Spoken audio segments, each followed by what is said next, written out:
Bienvenue dans un nouvel épisode de Parlotte avec Grégotte. Est-ce que tu t'es déjà demandé à quoi ressemblait la vie d'un ou d'une athlète de haut niveau? C'est ce que tu vas découvrir aujourd'hui avec mon invité du jour, Amélie Guihur, qui était en équipe de France de judo jusqu'à il n'y a pas longtemps.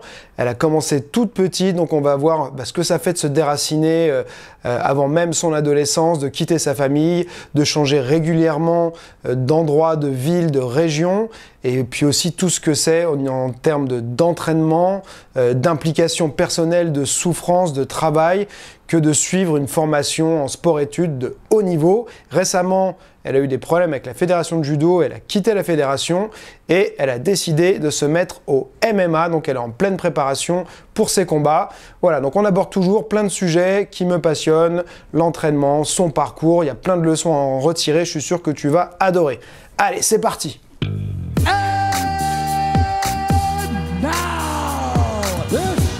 The moment you have been waiting for. It's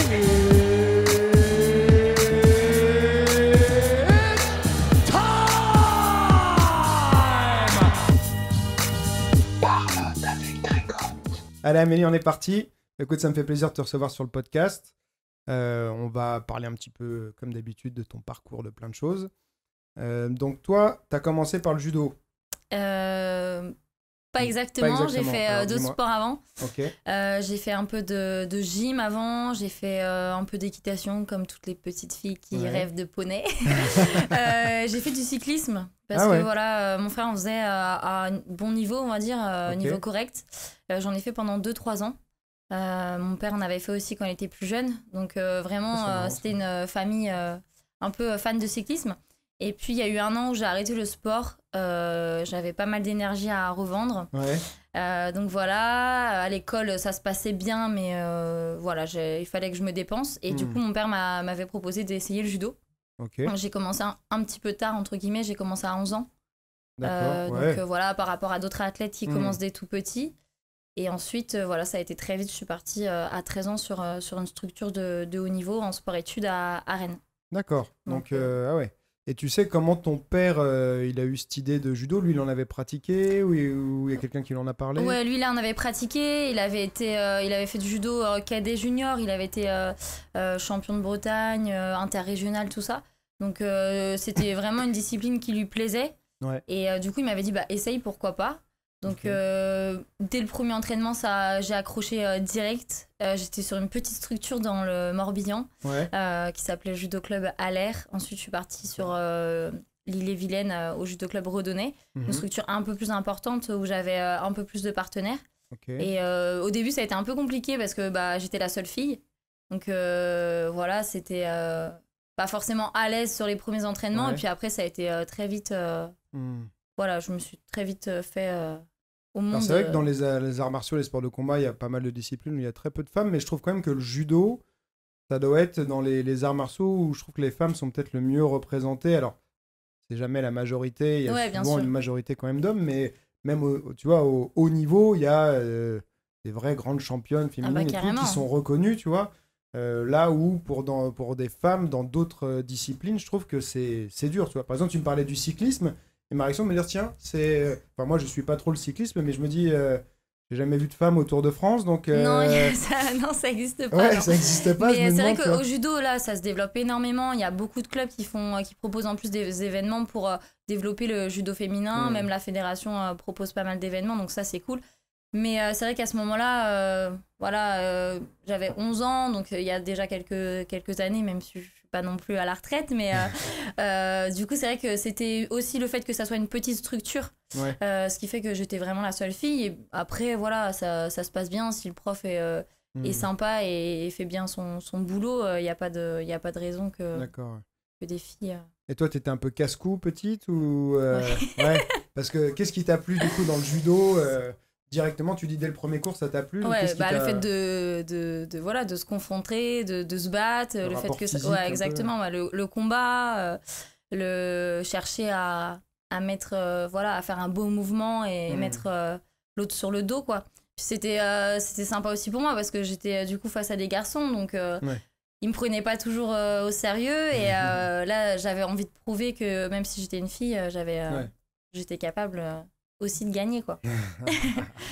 Et alors, comment ça se passe? Tu dis qu'au bout de 2 ans, t'es déjà en fait détecté quelque part. Ouais, c'est moi qui me propose au Pôle Espoir de Rennes. D'accord. Parce qu'ils prenaient pas d'athlète à ce moment-là à 13 ans. Ouais. Du coup, j'étais la seule athlète à rentrer en tant que minime 2 sur le Pôle Espoir de Rennes. Derrière, vu que moi, mon année en minime s'est plutôt bien passée, les années qui ont suivi, ils ont décidé d'ouvrir les candidatures justement. Parce que tu as fait de la compétition après combien de temps avoir commencé? J'ai fait de la compétition tout de suite ouais, ça a été super vite, hein. Vraiment, j'ai commencé comme tout le monde par des petits interclubs et tout. Ça a été très très vite. Après, ça a été au niveau départemental, régional, interrégional, tout ça. Donc, j'ai su tout de suite que j'avais envie de faire ça. Voilà, Et comment au niveau, quoi. T'as progressé, tu vois, sans faire de fausse modestie, mais est-ce que tu t'es vu progresser beaucoup plus vite que les autres qui avaient commencé en même temps que toi? Ouais. Je me suis vue progresser plus vite et j'avais aussi un prof, Yvanik Martin, à l'époque qui s'occupait très bien de moi et du coup, c'est vrai qu'il passait du temps à m'expliquer, etc. Parce que les autres étaient déjà à ceinture bien plus élevée que moi. Ouais. Donc j'ai aussi passé les grades beaucoup plus vite. D'accord. Mais c'est vrai que voilà, j'étais vraiment investie à 100%. C'était judo. J'allais même les week-ends en plus me rajouter des petits footings pour m'entretenir, des petites séances. Déjà à 12-13 ans déjà j'étais. En fait, j'étais déjà motivée. Ça m'a vraiment donné le goût de la compétition. Ce que j'avais pas sur les autres sports comme le cyclisme. Hein, j'avais déjà fait des courses et tout. D'ailleurs, c'était pas bien passé. Mais c'est vrai que tout de suite, la gagne, quoi. Donc, je savais que si je voulais gagner, fallait que je fasse la différence avec les autres et il fallait que je m'entraîne plus. En fait, c'est aussi le fait que mon frère avait fait du coup du cyclisme. C'est un sport très exigeant. Il faut vraiment être investi et s'entraîner tous les jours. Ouais. Du coup, je savais que si je voulais des résultats, il fallait s'entraîner dur. Donc tout de suite, j'ai pas eu peur d'y aller. T'as eu l'exemple qui t'a donné. Exactement, même si c'était pas la même discipline. Mon frère, il faisait super attention à son alimentation, à son sommeil, à sa récup. Donc pour moi, c'était déjà des choses. Faire du sport, si on veut réussir, je savais que c'était faire ça déjà. Ouais, c'est sûr que ce à quoi on est exposé en grandissant, ça influence énormément nos réactions et notre manière d'évoluer par la suite, tu vois. Et ouais, si tu as été soumis à ces exemples-là, c'est sûr que ça carrément. Et puis mon père connaissait beaucoup de choses sur le sport et tout ça. Donc du coup, sur l'alimentation, tout ça, il pouvait nous conseiller, nous accompagner, faire des footings, tout ça, il n'y avait aucun problème, quoi. Donc par contre, c'était... jamais il allait nous forcer quoi que ce soit, c'était toujours... il attendait toujours que ça vienne de moi ou et comment t'as expliqué, parce que souvent en étant enfant, de déjà commencer à faire attention à l'alimentation et tout, quand t'es enfant, tu t'en fous. Enfin, tu vois, il y en a, ils veulent leur friandise, machin, tout ça. Comment on t'a fait passer le message de te dire, il va falloir que l'alimentation, tu fasses aussi quelque chose, tu vois. Parce que déjà, au judo, il y a des catégories de poids. Donc, du coup, moi, j'ai un petit gabarit, donc je savais très bien que si je prenais du poids un peu trop vite, j'allais monter de catégorie, j'allais prendre forcément des filles un peu plus grandes. Et je savais que si on mange un McDo, après l'entraînement derrière... ça se passe pas forcément bien, quoi, en fait. Bien. Tu le sentais, on se sent moins bien, en fait. J'ai déjà essayé, la petite tablette de chocolat avant de partir à l'entraînement. C'est pas terrible, quoi. Donc, du coup, c'est vrai que ça, c'est un truc que je savais que si je mangeais bien, ça allait m'aider à me sentir bien sur l'entraînement, sur les compétitions, etc. Mon père, là-dessus, nous conseillait vachement. Il faisait vachement attention à ce que pendant la compète, le jour de la compète, on ait suffisamment d'eau, on ait suffisamment de ci, de ça, de barres de céréales, etc. D'accord. Et voilà, quoi. Alors, après, les cyclistes, ils font grave attention à leur alimentation, donc c'était des trucs à la maison. Et tu te rappelles un peu ce que c'était, du coup est-ce qu'avant ça, au niveau de l'alimentation, tu mangeais mal, entre guillemets, pour un sportif, ou est-ce qu'il y a eu un vrai changement, ou est-ce que au final, déjà, dans ton éducation, il t'avait plutôt dirigé vers des choses assez saines mon père cuisinait très très bien. Il a été cuisinier pendant quelques années avant. Donc déjà, à la maison, on mangeait des trucs bien. Mais pas forcément des trucs de régime, pas du tout. Mais c'est juste que on mangeait de tout. C'était, on n'allait pas au fast-food, quoi. On y allait de temps en temps. On allait au resto, on se faisait plaisir. Hein, mais c'est vrai qu'à la maison, ils nous faisaient goûter à tout. C'était pas... Que parfois, ce qui est bon gustativement, c'est pas toujours bon pour... C'est souvent ça, c'est même carrément ça. C'est même souvent ça. Parce que bon, entre un burger et une salade, forcément que le burger va être meilleur, mais pour le corps, bah, ça va être l'inverse, quoi. Mais je pense que c'est dans l'éducation que déjà j'avais des bonnes bases sur l'alimentation. Et c'est important quand on veut faire du sport. Hein. Bah, je sais que moi, c'est un truc que je dis souvent. Alors, j'en veux pas du tout à mes parents parce que ma mère cuisinait très bien, enfin, cuisine toujours très bien, mais pas très bon pour la ligne, tout ça. Et du coup, c'est des trucs que tu gardes après, même en étant adulte, ça devient plus dur pour toi, tu vois, de plus retomber dans ces travers et tout ça, tu vois. Même les 4 heures et compagnie, enfin, tu vois, moi, c'est un peu...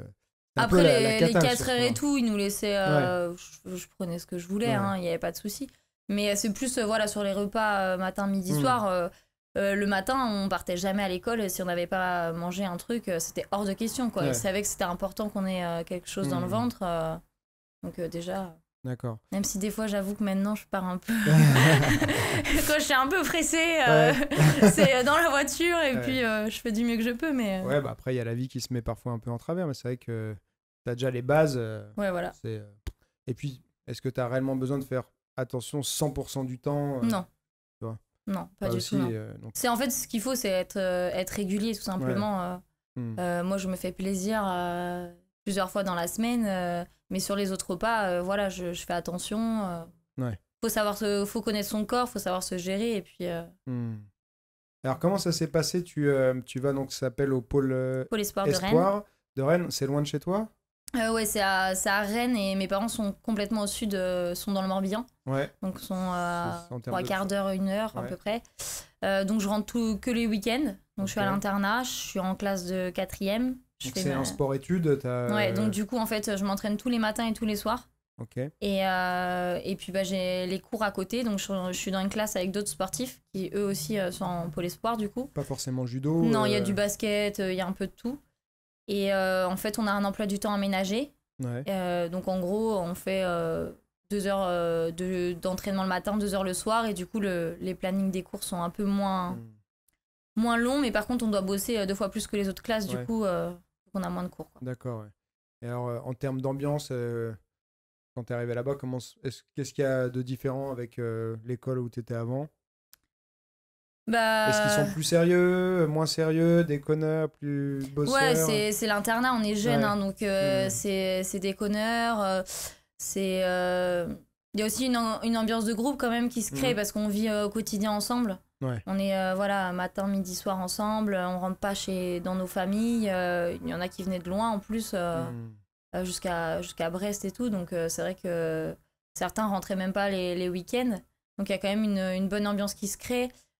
Surtout sur le pôle judo, forcément, je sais que j'allais à l'entraînement, je retrouvais même des filles du lycée qui étaient au lycée et tout ça, et sur le tapis il y a quand même on bosse ensemble, on se soutient, on est dans la difficulté ensemble.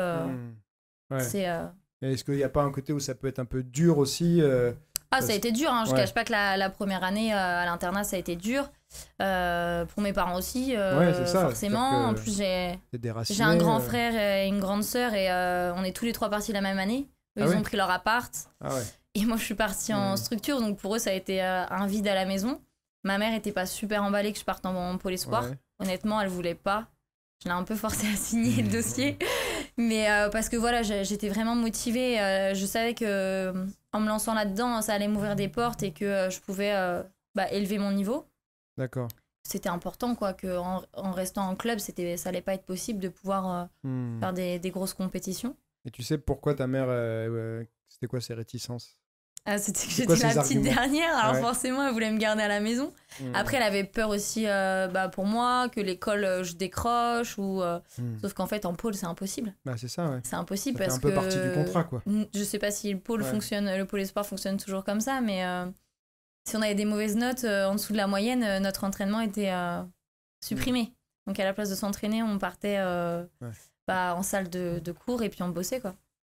Donc ça arrive 1 fois, 2 fois, et puis après t'en as marre de rater l'entraînement, donc tu bosses quand tu dois bosser, quoi. Je pense que c'est une bonne approche, tu vois, parce que Effectivement, moi je sais que moi j'ai pas fait de pôle espoir, des choses comme ça, mais j'ai vécu plus ou moins la même chose. Ça n'existait pas pour moi, mais à l'époque c'était en kung-fu, moi. Mais mes parents m'ont mis dans une école où on a aménagé mes horaires et tout pour que je puisse m'entraîner aussi plusieurs fois par jour et tout ça. Mais c'est vrai que si t'es pris par la passion, que c'est ce qui t'entraîne, ce qui t'intéresse le plus, ce qui te plaît le plus, c'est l'entraînement. Ouais. C'est facile de se dire, ouais, les cours, tant voilà. pis quoi. Ouais. Sauf que là, j'étais en classe de 4e, il y avait le brevet des collèges l'année d'après, j'avais même pas encore mon bac, donc c'était hors de question que je laisse les études de côté, quoi. Ouais. Ça, c'était... Puis de toute façon, ni ma famille, ni les entraîneurs souhaitaient ça. Hein. Et alors, du coup, ça implique aussi que tu aies changé de club. Tu avais ton club avant Non, pas à ce moment-là. À ce moment-là, je suis restée licenciée malgré tout sur le judo club Redonné. Ouais. Je suis passée sur le judo club de Guichin. Ouais. Voilà, parce que mes parents s'étaient un petit peu plus rapprochés de Rennes sur ma dernière année, je crois. Donc voilà, j'avais aussi besoin de changer un peu d'air, changer de prof, tout ça, quoi, voir des nouvelles choses. C'est important aussi de... Et comment ça se passe bien? Parce que parfois, la relation qu'on crée, la relation de confiance qu'on crée avec son prof, faut recommencer. Son premier prof? Son premier prof ou les suivants, des fois. Ouais, là, mon premier prof, Yvanik Martin, là, je l'ai vu cet été. Voilà, on s'est croisés sur la région Bretagne. Voilà, on a été prendre l'apéro le soir chez lui. Avec, je tiens à dire, sans alcool. J'ai toujours une bonne relation avec lui. Après, voilà, c'était Caroline Calvez, Emmanuel Calvez, chez qui j'étais partie sur le judo club de Guichin. Et ça s'était très bien passé. Voilà, ils étaient jeunes, ils étaient dynamiques. Ils me soutenaient bien, ils m'accompagnaient bien aussi en dehors du pôle et tout ça. Donc, ça s'était très bien passé. Alors, comment ils étaient structurés les entraînements? Parce que tu disais, tu as 2 entraînements par jour. Ouais, exactement. Alors, déjà à cet âge-là, au niveau physique et tout, comment est-ce que, avec un peu de distance maintenant, est-ce que t'es bien géré ou bien adapté à ton âge aussi, ce qu'ils t'ont fait faire ou... Alors, du coup, on avait 2 entraînements par jour, tous les jours, quasiment. On faisait de la préparation physique le matin. J'ai souvenir qu'on faisait du cardio, footing, tout ça et tout. Il y avait du renforcement musculaire. Ouais, il y avait du renforcement musculaire, c'est clair. On n'utilisait pas de machine de musculation. Mais par contre, c'est vrai qu'on utilisait soit poids de corps, soit avec un autre partenaire. Donc,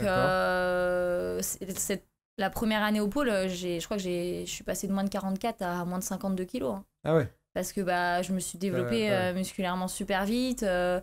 Je m'entraînais 2 fois par jour, donc je mangeais comme 4, forcément. Donc, du coup, ça a été une année vraiment... Je n'ai pas trop grandi, malheureusement. Et du coup, au moins, tu as le centre de gravité plus bas, comme ça. Ouais, voilà, c'est ça. Mais c'est vrai que ça a été intense. Hein. Physiquement, j'étais épuisée. La période septembre-décembre était vraiment dure, quoi. Il fallait prendre le rythme des entraînements, il fallait prendre le rythme des cours, etc. Parce qu'on sortait de cours à 10h, il fallait qu'à 10h30, on soit sur le tapis, qu'on s'entraîne, à midi, qu'on reparte. C'était vachement intense. Mais après, voilà, le rythme se prend. Il y en a qui se sont pas, qui ont pas tenu. Voilà, il y avait un petit écrémage qui se faisait. Quelques-uns quand même. C'est quoi, c'était plus psychologique ou physique il y avait un peu des deux, quoi. Mais certains étaient mal sur le fait de vivre loin de la famille, des choses comme ça. Après, toi, qu'est-ce qui a été le plus dur pour toi? Plutôt moi, je dirais... c'est un tout? Ouais, l'éloignement a été dur. Après, voilà, j'avais quand même contact avec mes parents. Le téléphone portable existait quand même. Mais j'avais contact avec mes parents tous les soirs, tout ça. Mais c'est vrai que c'est difficile de passer de la maison à l'internat comme ça, jeune, sur tout ça. Et puis j'étais surtout la plus jeune, quoi. Donc du coup, chez les filles, j'étais la plus jeune. Donc il y avait 2 garçons avec moi qui étaient rentrés en 4e aussi. Mais c'était un plus de 100 kilos et un moins de 90 kilos, un truc comme ça. Donc c'était déjà 2 bons bébés. Et du coup, à l'entraînement, eux, déjà, ils cassaient la figure à tout le monde. Moi, je me faisais casser la figure. Hein. J'ai fait 1 an, je me suis fait massacrer à l'entraînement pendant 1 an, quoi. Est-ce que j'allais te demander, est-ce qu'il y avait déjà beaucoup de judokas sur le pôle et... Ah ouais, il y avait beaucoup de filles. Il y avait un gros groupe et un bon groupe, hein, vraiment. le pôle tournait vraiment bien. Il y avait des bons résultats au niveau national et tout. Il y avait j'ai le souvenir que je m'entraînais avec des juniors qui étaient en équipe de France. Et je me faisais éclater. Hein. Alors, je sortais du club. J'avais au club, ça se passait bien les entraînements. Et là, j'arrivais en structure et je tombais, quoi. Et comment t'as géré ça? C'était horrible. Comment t'as géré... Alors, ça forge le caractère, mais ça peut aussi avoir l'effet inverse de te créer plein de doutes, douter de toi et de te dire finalement, je suis pas au niveau de ça. Comment t'as géré ça il y a eu des moments où, forcément, dans l'année, je me disais, mais voilà, c'est pas possible, c'est trop dur, je suis fatiguée, je vais à l'entraînement, je sais que ça va être dur et tout ça. Mais ça, c'est des moments de doute qu'on a tout le temps, quoi. Même dans notre vie au quotidien, même quelqu'un qui ne fait pas de sport professionnellement, il aura aussi ces doutes-là. Donc, faut savoir aussi prendre le temps, laisser le temps aussi passer, quoi, parce que on finit toujours par s'habituer, quoi qu'il arrive, entre guillemets. Il y en a beaucoup qui pourraient abandonner. Tu vois, il y a beaucoup de personnes qui cherchent à éviter, je pense, les situations justement d'échec. Alors, quand tu fais des sports de combat, comme le judo ou même il y a des styles qui sont plus propices à ça, où tu vois, tu fais du jiu-jitsu brésilien, tu peux pas commencer le jiu-jitsu brésilien sans te faire soumettre tout le temps par des... forcément, ouais. Donc, c'est clair. Ça t'apprend un truc, tu vois, mais il y a des gens qui, pour essayer de garder, je sais pas si c'est une question d'ego ou quoi que ce soit, mais qui veulent se protéger en évitant l'échec parce qu'ils vivent très mal chaque échec, tu vois. Et c'est vrai que jeune, parfois, on n'a pas encore toujours ce caractère là, donc c'est ça que je te demandais un peu, comment tu as réussi à gérer ce truc-là, d'arriver d'un truc où en club ça se passait bien, et puis là tu arrives dans le pôle et tu te fais laminer, entre guillemets. Ouais, non, mais carrément, c'était ça, hein, franchement. Après, quand je partais en compète, ça se passait très bien, parce que voilà, mais c'est vrai que sur l'entraînement, je m'entraînais avec des filles plus lourdes que moi, plus âgées que moi, avec un meilleur niveau, donc forcément que j'allais pas les mettre sur le dos dès le premier jour. Ça n'a pas confiance quand même? Non, pas du tout. Je savais qu'il fallait passer par là. Mon père m'avait prévenu que ça allait pas être aussi facile qu'au club, mais que si j'arrivais à passer ça, c'était déjà bien, et que voilà, j'avais aussi le soutien de mes coachs. Il y avait Franck Robert, d'ailleurs, avec qui j'ai encore contact. On se voit régulièrement. Il habite pas loin de chez mes parents. Okay. Donc lui, il a vraiment été un grand soutien pendant toute ma période au Pôle Espoir. Et il m'a toujours accompagnée. Il m'avait dit, c'est normal Amélie, mais accroche-toi. Accroche-toi, tu verras que dans quelques mois, tu te sentiras mieux et que les rôles s'inverseront, tu feras certainement tomber les filles, quoi. Donc là, c'était important pour moi d'avoir quelqu'un comme ça, surtout dans les moments difficiles. Et ça m'a permis de rien lâcher et d'aller jusqu'au bout de la saison, de l'année scolaire et sportive. D'accord. Est-ce que on va dire à chaque fois, chaque année, c'est tes résultats qui conditionnent le fait que tu restes dans le pôle, ou peu importe Ouais, il y a quand même un niveau, on demande un niveau quand même de base, je sais plus si c'est régional ou interrégional, je sais plus. Il faut que tu arrives à te placer quand même pour quand continuer, même, si on... En fait, même si ça dépend vraiment, parce qu'on peut très bien avoir un athlète qui n'a pas les résultats qu'on attend de lui en compète, mais par contre qui à l'entraînement est super investi. Donc c'est peut-être un athlète qui aura besoin juste d'un an de plus pour pouvoir percer. Si par contre on se retrouve avec un judoka qui n'a pas les résultats et puis qui à l'entraînement traîne des pieds, voilà, ils vont laisser la chance à quelqu'un d'autre. Ce qui est, je trouve, normal. Ouais, non, c'est logique, surtout dans le haut niveau. Donc, alors toi, en termes de résultats, comment ça s'est passé dès ta première année? Ça s'est bien passé? Ouais, ça s'est bien passé. Si j'ai les bons souvenirs, j'avais fait des tournois un peu partout en France. J'avais fait des médailles, tout ça. Je sais plus exactement, parce que j'ai fait tellement de compètes, c'est un peu dur à se souvenir. Sur mes 3 ans à Rennes, ça s'était bien passé. J'avais eu le niveau qu'il fallait pour ensuite passer sur une structure Pôle France. D'accord, alors. Après, tu passes à quel âge en Pôle France? En Pôle France, j'ai dû partir en Pôle France, j'avais 16 ans, un truc comme ça. Ouais, et c'était où? À Bordeaux. À Bordeaux. Donc Rennes-Bordeaux. La haute. Ouais. Okay. C'était autre chose, quoi. Ouais. C'était vraiment autre chose. Le Pôle Espoir, c'était, on va dire, difficile la première année. Ouais. Mais après mes 2 dernières années, ça a été vraiment du plaisir. J'allais à l'entraînement... je m'éclatais. Il y a eu aussi, il y avait Jean-Pierre de Coster à l'époque qui était venu sur le Pôle Espoir de Rennes. Il m'avait... franchement, il m'avait apporté beaucoup de choses sur mon système d'attaque, de judo, l'agressivité, etc. Ça m'avait vraiment permis de passer des caps. Ouais. Et après, du coup, j'avais fait ma demande pour le Pôle France de Bordeaux parce que pour moi, l'objectif, c'était l'équipe de France. Donc tu fais une demande, c'est pas... Ouais, exactement, c'est nous qui... C'est pas eux qui te détectent ou en fonction de tes résultats Sur les compètes, ils viennent te voir un petit peu, quoi. Ils discutent avec toi. Mais par contre, c'est à toi de faire ton dossier, quoi. C'est à toi de montrer que t'es motivé. D'accord. Le dossier, c'est quoi? C'est dossier scolaire et sportif. Du coup, si on n'a pas les niveaux scolaires, si c'est pas le top, ils prennent pas parce qu'ils savent que généralement, une fois qu'on... C'est déjà dur de gérer, en fait. Côté entraînement, côté scolaire. Donc, si déjà quelqu'un est en difficulté scolaire, il va la décrocher à un moment donné. D'accord. Et alors, quand tu arrives au Pôle France, donc à Bordeaux, nouveau changement, encore plus loin, tu retrouves des partenaires du Pôle Espoir ou c'est que des nouvelles têtes?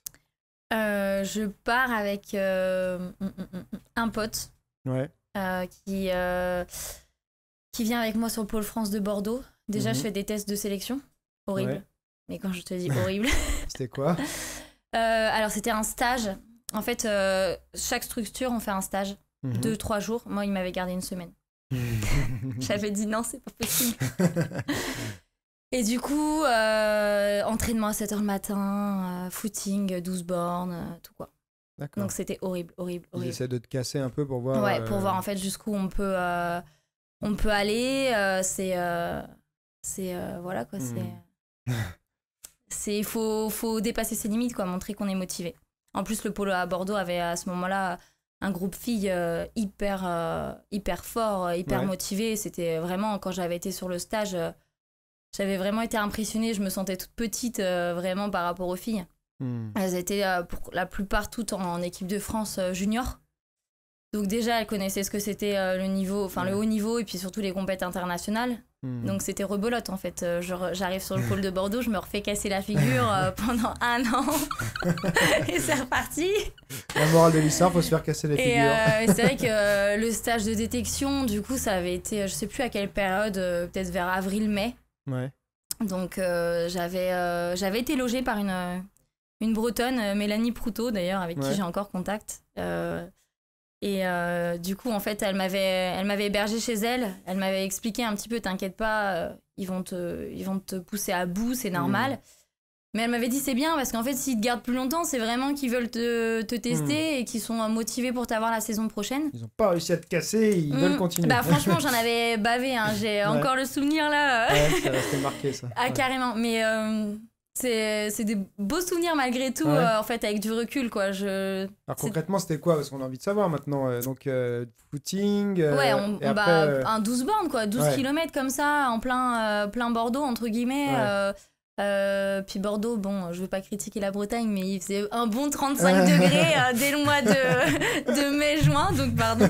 Du coup, j'ai le souvenir. L'autre fois, j'avais fait un podcast avec Yovan, puisque tu connais Yovan.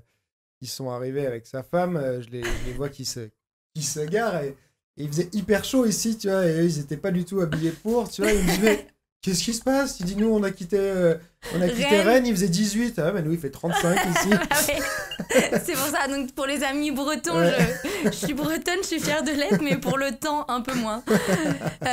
Du coup, pendant le stage, on avait fait le stage de détection, hein. On avait fait beaucoup de judo. Par exemple, c'était des entraînements, 14 combats de 7 minutes. Ah ouais. Et sans boire, sans pause. Aïe. On appelle ça un tâté en fait. Okay. T'es au milieu, tu restes. Et toutes les 7 minutes, t'as un partenaire qui arrive, frais comme un gardon, comme on dit, qui est là pour te casser la figure. Et c'était des trucs comme ça. Meilleur niveau que toi, quoi. Ah bah carrément. Donc à la fin, tu finis, tu sais plus où t'es. T'es au bout, quoi. Mais tu dépasses tes limites, encore une fois, et moi, c'est ce que j'aime, en fait. Sur le coup, tu en baves, mais vraiment, t'es fier de toi, quoi. Tu sors de la séance, t'es fier de toi, tu sais que t'as encore passé un cap. Une semaine comme ça, ouais. Ouais, c'était dur, hein. Franchement, c'était super dur. Je me souviens que le dernier jour, c'était un samedi, quoi. Il m'avait fait m'entraîner à 7h du matin. On avait fait des 300 ou 400 mètres sur la piste d'athlétisme. C'est des trucs que j'avais jamais fait moi encore au pôle à Rennes parce que les entraînements étaient adaptés quand même aussi à notre âge et tout ça. Et là, je voyais que c'était vraiment un autre monde, quoi, que c'était un autre niveau et que donc fallait que je me prépare, quoi. Donc, Et alors après, quand ils t'ont... Donc je sors du stage, donc là je me repose forcément. Les semaines qui suivent, là j'apprends que du coup je suis sélectionnée exactement pour la rentrée de septembre. Donc tout l'été je m'entraîne de mon côté. Donc je fais pas mal de préparation physique, etc. J'essaye de me préparer au mieux pour que mon corps s'adapte aussi à une nouvelle charge d'entraînement supplémentaire. Parce que les entraînements sont encore plus intenses, plus longs. Et du coup, j'arrive en septembre. Mes parents, je me souviens, viennent avec moi, font la route jusqu'à Bordeaux. Parce que j'arrivais à l'internat et je partais pour... je rentrais pas tous les week-ends, là, hein, donc fallait quand même que je parte avec pas mal d'affaires. Et pour eux, ça a été dur. Parce que là, je rentrais que pour les vacances, quasiment. J'essayais de rentrer quand même régulièrement, mais je prenais le train, j'avais 6h30 de train. Parce que c'était un intercité, je me souviens, c'était horrible. J'étais avec du coup mon pote là de Rennes, Kevin Jousset, qui d'ailleurs fait du MMA actuellement en Australie. Et comme quoi. Et du coup, je me souviens, on prenait le train, mais on en avait marre, quoi. On dormait tout le long, on bossait un peu nos cours, on regardait des films, on faisait pas grand chose, quoi. Hein. On attendait et ça nous prenait la journée, quoi, pour y aller. Donc on rentrait pas souvent parce que le week-end était vachement écourté. Il y avait le retour. Donc bon, j'avoue, des fois on prenait ça sur nos heures de cours. Des fois, j'avoue. On disait bon, lundi matin, les cours, tant pis, on prend le train. Parce que vraiment, on avait besoin aussi d'être avec nos familles de temps en temps. Un minimum. C'est un peu de soutien. Déjà sortir, je pense, de son univers, ça fait un petit break, tu vois. Et puis d'avoir le soutien un peu de sa famille et tout ça. Bah oui, complètement. Et puis surtout quand on a des petits bobos, des petites blessures, donc forcément on n'a pas le moral et on a besoin d'être auprès de nos proches qui nous soutiennent. C'est ça que j'allais te demander justement, parce que le judo c'est quand même assez traumatisant, projection, tout ça. Arrivé à ce stade-là, tu as 16 ans, donc tu as déjà eu des blessures importantes ou... Ouais, j'ai ma cheville, j'ai dû avoir au moins 6 ou 7 entorses sur la même cheville. Parce qu'en fait, je prends pas le temps qu'il faut pour la soigner, et puis ça repart à chaque fois tout le temps, quoi. Tout le temps, et du coup, je m'entraîne comme je peux, je strappe tous les jours, mais par contre, tous les jours, je souffre, hein. Il n'y avait pas de staff On avait un staff médical, mais voilà, à ce moment-là, l'entraînement, c'était plus important que tout. Donc, t'as mal, tu vas à l'entraînement. C'est pas grave, tu serres des dents, ça ira. Ça, c'est une petite dédicace à Xavier Mondex, au cas où il regarde la vidéo. Ah bon? Parce que lui, c'était... J'ai bossé sur le Pôle France à Bordeaux avec Jean-Pierre Mignon, qui a un peu été le responsable à ce moment-là du Pôle France, avec Cédric Clavry et Xavier Mondex. Et en fait, Xavier m'a pris en charge sur ma première année au Pôle. Et en fait, il avait créé un groupe élite qui, du coup, s'entraînait 2 fois plus que les autres. Qui s'entraînait à 7h du matin avant d'aller à l'école, qui s'entraînait à 10h et qui s'est rentraîné à 16h. Et en fait, du coup, c'était vraiment des entraînements... on poussait sa voiture dans le creps de Talence, il nous faisait ramper dans le sable, on portait des poids de 20 kilos, on devait faire des tours de piste avec, enfin c'était des trucs de dingue, mais au final en fait il y avait une énorme cohésion de groupe, il y avait vraiment une ambiance, on allait à l'entraînement, on savait qu'on allait en baver, mais on allait le faire tous ensemble en fait. Du coup il y avait vraiment une bonne ambiance qui s'était créée. Et on faisait des heures de muscu, des fois jusqu'à 20h, on était encore à la muscu, c'était des trucs de dingue. Et Xavier disait tout le temps, tu serres les dents là, je veux pas t'entendre, c'est bon quoi, ça va aller. Tu te plaignais beaucoup ou pas? Il y en a qui aiment bien râler. Moi, je suis un peu une râleuse. Je le fais, mais je râle. J'ai besoin de râler. Je sais que parfois, ça fait du bien de pouvoir un peu râler. Exactement. C'est juste pour dire, je suis pas contente, ça me plaît pas, mais bon, je vais le faire quand même, parce que je dois le faire. Mais je râlais un peu, des fois. Ça m'est déjà arrivé de jeter les poids comme ça, à dire, écoute... Je savais qu'il y avait un crêpe, parce que ma femme, là, que t'as vu juste avant qu'on commence, elle est de Talence. Donc moi, je connais...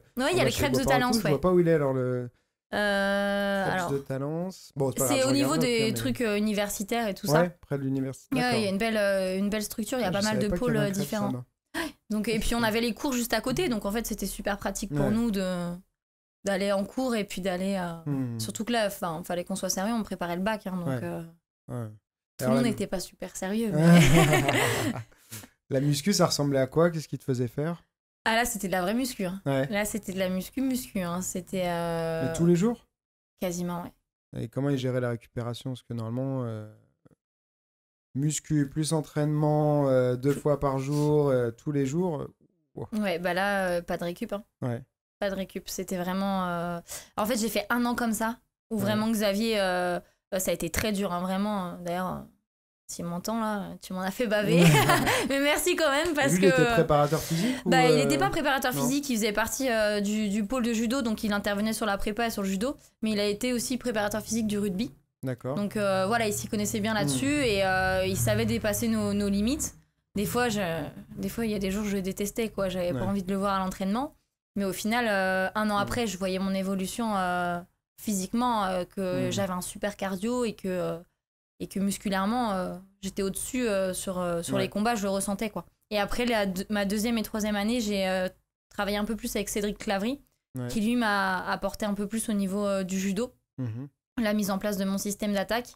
Ok. Et c'est là que voilà, j'ai commencé à... Je suis rentrée du coup vraiment en équipe de France junior, où je suis partie sur des championnats d'Europe, des tournois internationaux, tout D'accord. ça. Et alors juste pour revenir sur la récupération, est-ce qu'il y avait quand même des choses de prévues, je sais pas, des saunas, de la cryo, des massages, des étirements, de la mobilité, non, rien? Non, rien. Pas Ouais. sur le pôle à Bordeaux. Que on serre les dents et on continue. Pas quoi. sur le pôle France. Ouais. C'est arrivé quand je suis ensuite... je suis arrivée sur Paris. À l'INSEP. Ouais. Mais D'accord. ça, sinon, non. Ouais. Non. Waouh. Alors après, peut-être que.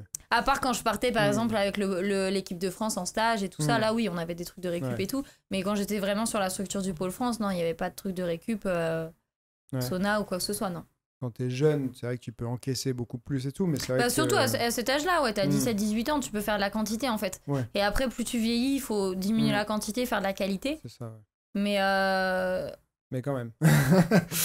il y a eu un écrémage Ouais. qui s'est fait pendant la... Pas trop la- de tendinite, de trucs comme ça quand même. Non, qui ça chargent va. Après, pareil. j'ai pas vraiment le souvenir de tout, mais parce que bon, il y a des beaux au judo, voilà, on se fait Mm. toujours mal à un doigt, Les doigts, un ouais. poignet, à un genou, à un truc.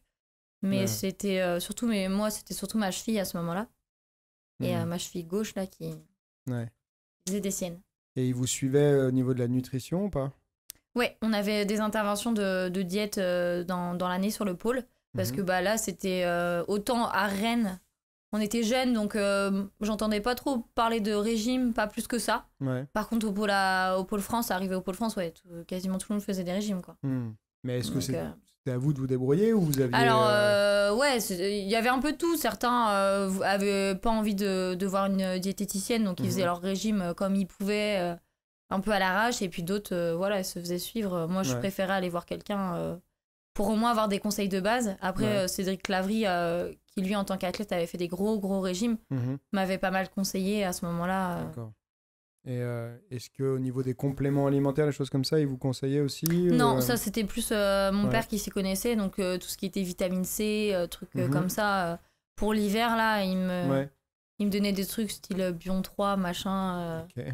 pour pas que je sois... Avoir un minimum. Ouais, pour pas que je sois plus fatiguée, parce que quand on s'entraîne beaucoup, bah il y a un rhume, bah c'est bon, Mm. quoi, tu Ouais. l'attrapes parce que bah t'as déjà ton organisme qui est fatigué. Hmm. Mais c'était après, plutôt rien ça. de.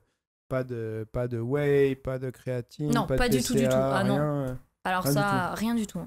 Donc ouais, même au Ça, niveau c'est de- vraiment un truc, tu vois, que Ouais, je connais que depuis peu de temps, quoi. d'accord. Quelques mois, quoi. Mhm. Vraiment, ça, c'est pas du tout un truc que j'utilise. Ouais. Ah, c'est marrant, moi j'aurais imaginé le haut niveau, ouais.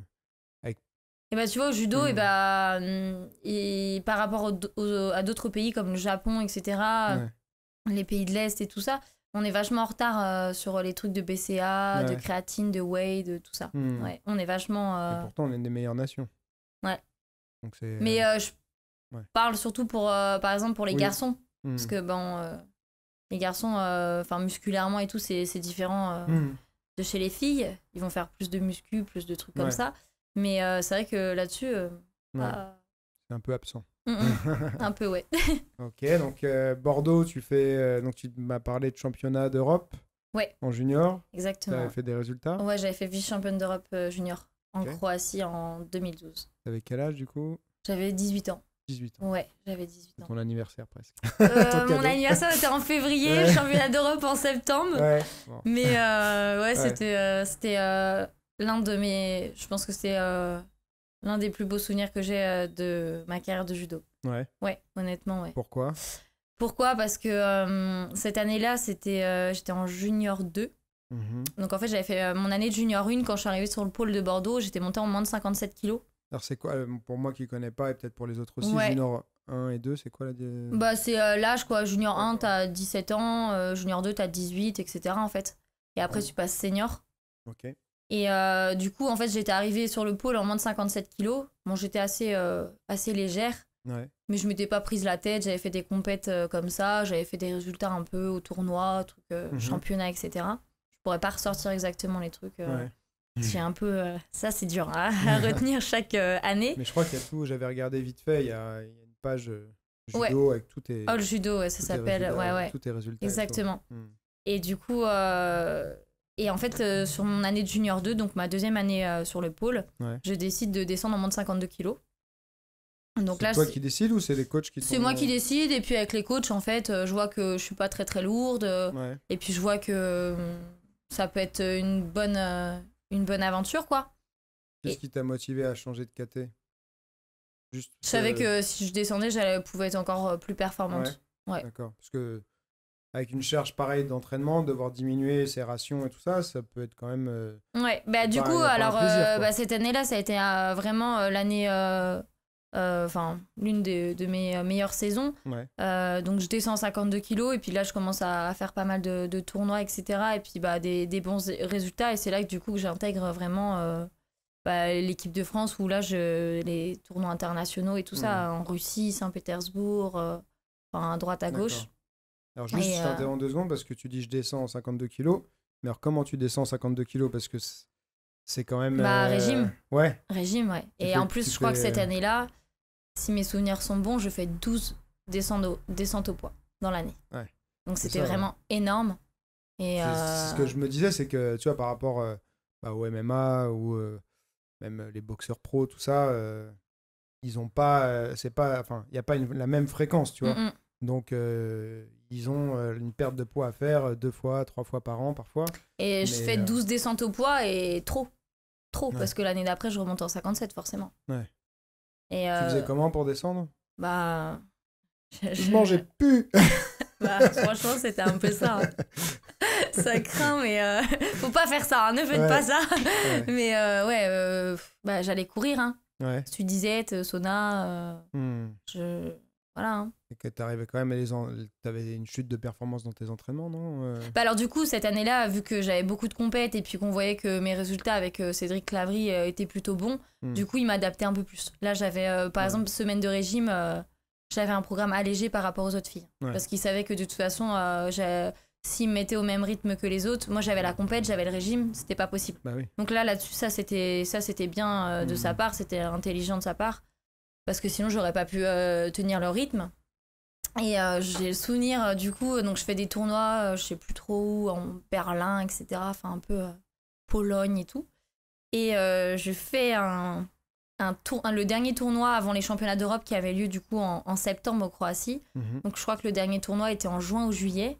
Donc, on fait la compète. Je sais même plus où c'était, mais... Et en fait, on a un stage derrière de 3-4 jours. Et du coup, on est dans un super hôtel avec l'équipe de France, buffet à volonté, tout ce qu'on veut. Et là, pendant le stage, pesée surprise des entraîneurs. Aïe. Et là, ah bah oui, aïe. C'est clair. Du coup, là, je monte sur la balance et là, les entraîneurs me disent « Ah ouais, Amélie, quand même, là, t'as pris du poids, quoi. Enfin, la compète, c'était il y a 2 jours, quoi. Et en fait, c'est vrai que j'avais pas pris conscience que... que voilà, je mangeais bien de trop, tout ça. Et du coup, il m'avait dit, alors dans ces cas-là, ok, mais par contre, tu commenceras ton régime 1 mois avant le championnat d'Europe. que là, tu faisais combien de temps? Une semaine, tu faisais Le régime, ouais. Une semaine et demie. Hein. Ouais, donc vraiment, tu te... Ouais, j'avais pas vraiment à ce moment-là, c'était... J'avais vu la diététicienne 2-3 fois dans l'année, mais c'était vraiment... j'écoutais les conseils des anciennes du pôle. C'était pas des trucs très... Tu partais de combien? De quel poids? Oh, j'avais 4 kilos, 4-5 kilos, mais j'étais assez sèche, hein, j'avais pas grand-chose à perdre. Donc du coup, c'était ça qui était dur. Aussi, quoi. Bah oui, c'était surtout ça que je faisais. Et du coup, en fait, j'ai fait mon régime un mois avant le championnat d'Europe. Ouais. Et au final, ça s'est bien passé. J'ai été au poids, on va dire, ça va quoi. Parce que c'est vrai que ça, j'en ai souvent parlé avec des combattants. Et l'argument, je te parlais d'Eva que tu connais pas, mais qui est ancienne judokate, qui fait du MMA. Il me disait oui, mais si je commence mon régime trop tôt, eh ben j'arrive... je vais en fait moins m'entraîner durement à l'avance parce que forcément, j'encaisse moins bien les entraînements et tout, donc je me sens moins prête le jour J parce que j'ai pas pu m'entraîner aussi dur, donc je préfère faire un cutting des fois sur 2 jours de déshydratation et tout pour pouvoir, là sur ce championnat d'Europe, j'ai un bon souvenir parce que en fait on avait un super groupe junior, équipe de France junior. J'étais la seule du pôle France de Bordeaux. Il y avait beaucoup de Orléans, Strasbourg et Marseille. J'étais toute seule de Bordeaux. Mais au final, je m'étais fait vraiment... j'avais été super bien intégrée au groupe. Et en fait, on avait une très bonne dynamique. On savait qu'on partait tout ensemble sur le championnat et qu'on avait envie de tout éclater, en fait. Et on s'était entraînés comme des dingues tout le mois de juillet et août. On était partis en stage avec les seniors et tout ça. À Bourges, à Montpellier. On en avait vraiment bien bavé. Ouais. Et en fait, c'est là que j'avais démarré mon régime, moi, au mois fin août, un truc comme ça. Et du coup, je partais vraiment... c'était mon premier championnat d'Europe, un peu le stress, tout ça. J'étais partie avec du coup l'équipe plusieurs fois dans la saison sur les tournois. Mais bon, un championnat, c'est différent. Ouais. C'est quand même l'objectif derrière. En plus, cette année-là, il n'y avait pas de championnat du monde. Mais du coup, c'était quelque chose de nouveau pour moi. Et donc j'avais fait un bon régime, enfin je dis un bon régime, mais je suis quand même arrivée la veille avec 1,5 kg en fait. Et je crois que c'était 1,5 kg, un truc comme ça. Et il faisait super chaud, on était au bord de la mer, je me souviens et tout, c'était magnifique. Et du coup j'arrive, footing le matin, donc là j'avais perdu déjà pas mal. Et puis footing le soir. J'avais perdu encore tout ce qu'il fallait. T'avais pas bu de la journée ou... Non, j'avais pas bu de la journée. Mais en fait, ce qui avait été bien, c'est que j'avais bu jusqu'à la veille, quoi. Vraiment, je m'étais super bien hydratée. J'avais été très régulière dans mon régime. J'avais pas fait beaucoup de craquage, comme on dit. Et du coup, j'avais ce qu'il fallait à perdre, en fait. Et puis, 24 heures avant, on peut se permettre de faire vraiment une sèche sur l'eau. Et à ce moment-là, la pesée était le matin.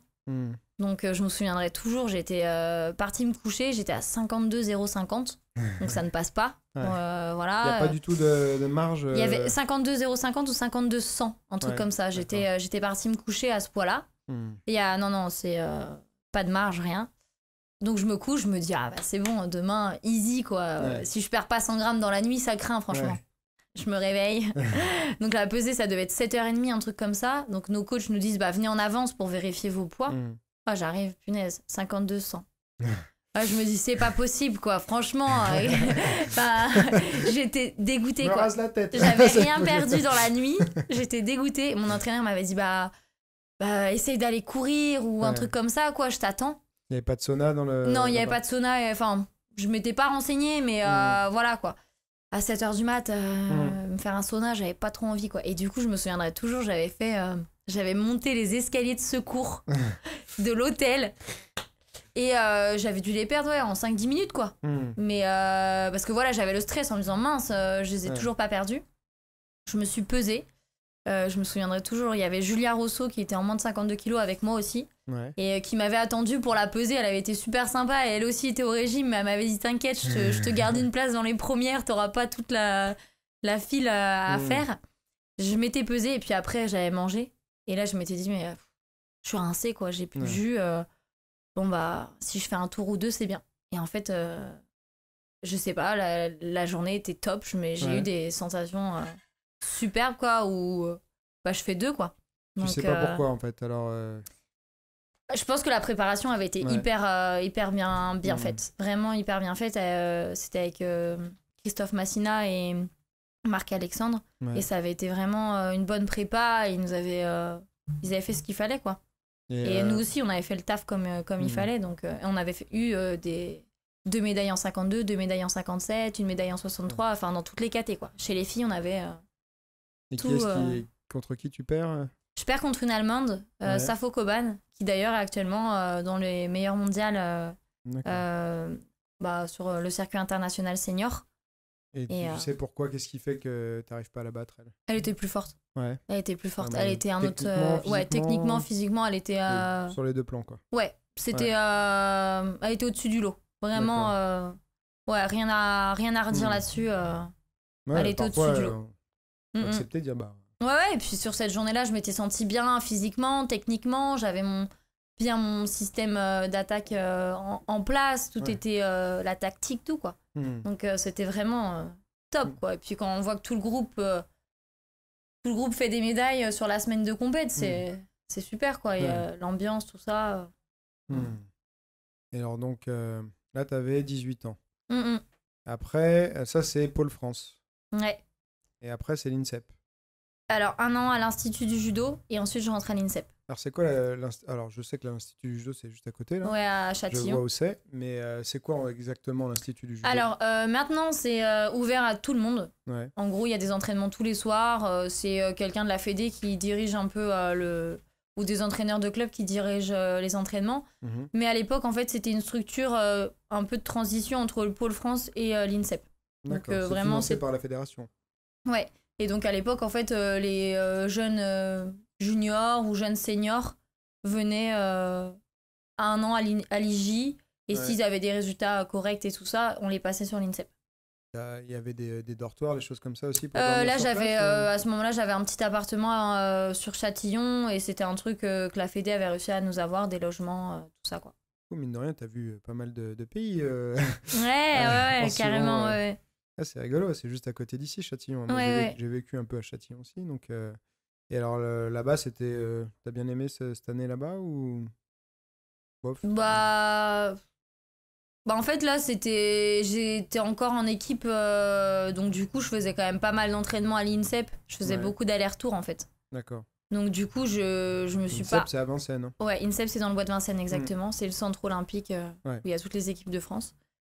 Et du coup, cette année-là, j'avoue que j'étais plus à m'entraîner limite à l'INSEP qu'à l'IJ, quoi.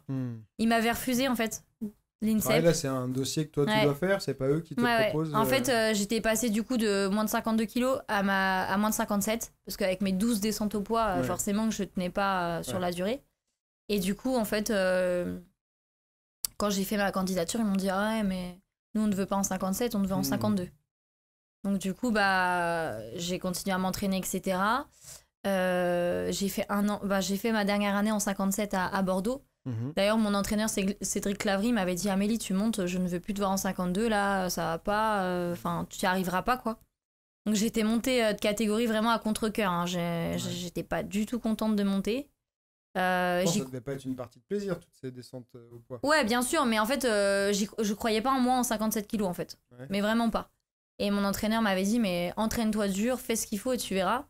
Tu seras... parce que les filles étaient trop grandes pour moi, c'était... je sais pas, on avait fait toute une montagne et au final, 6 mois après, j'étais championne de France en 57, quoi.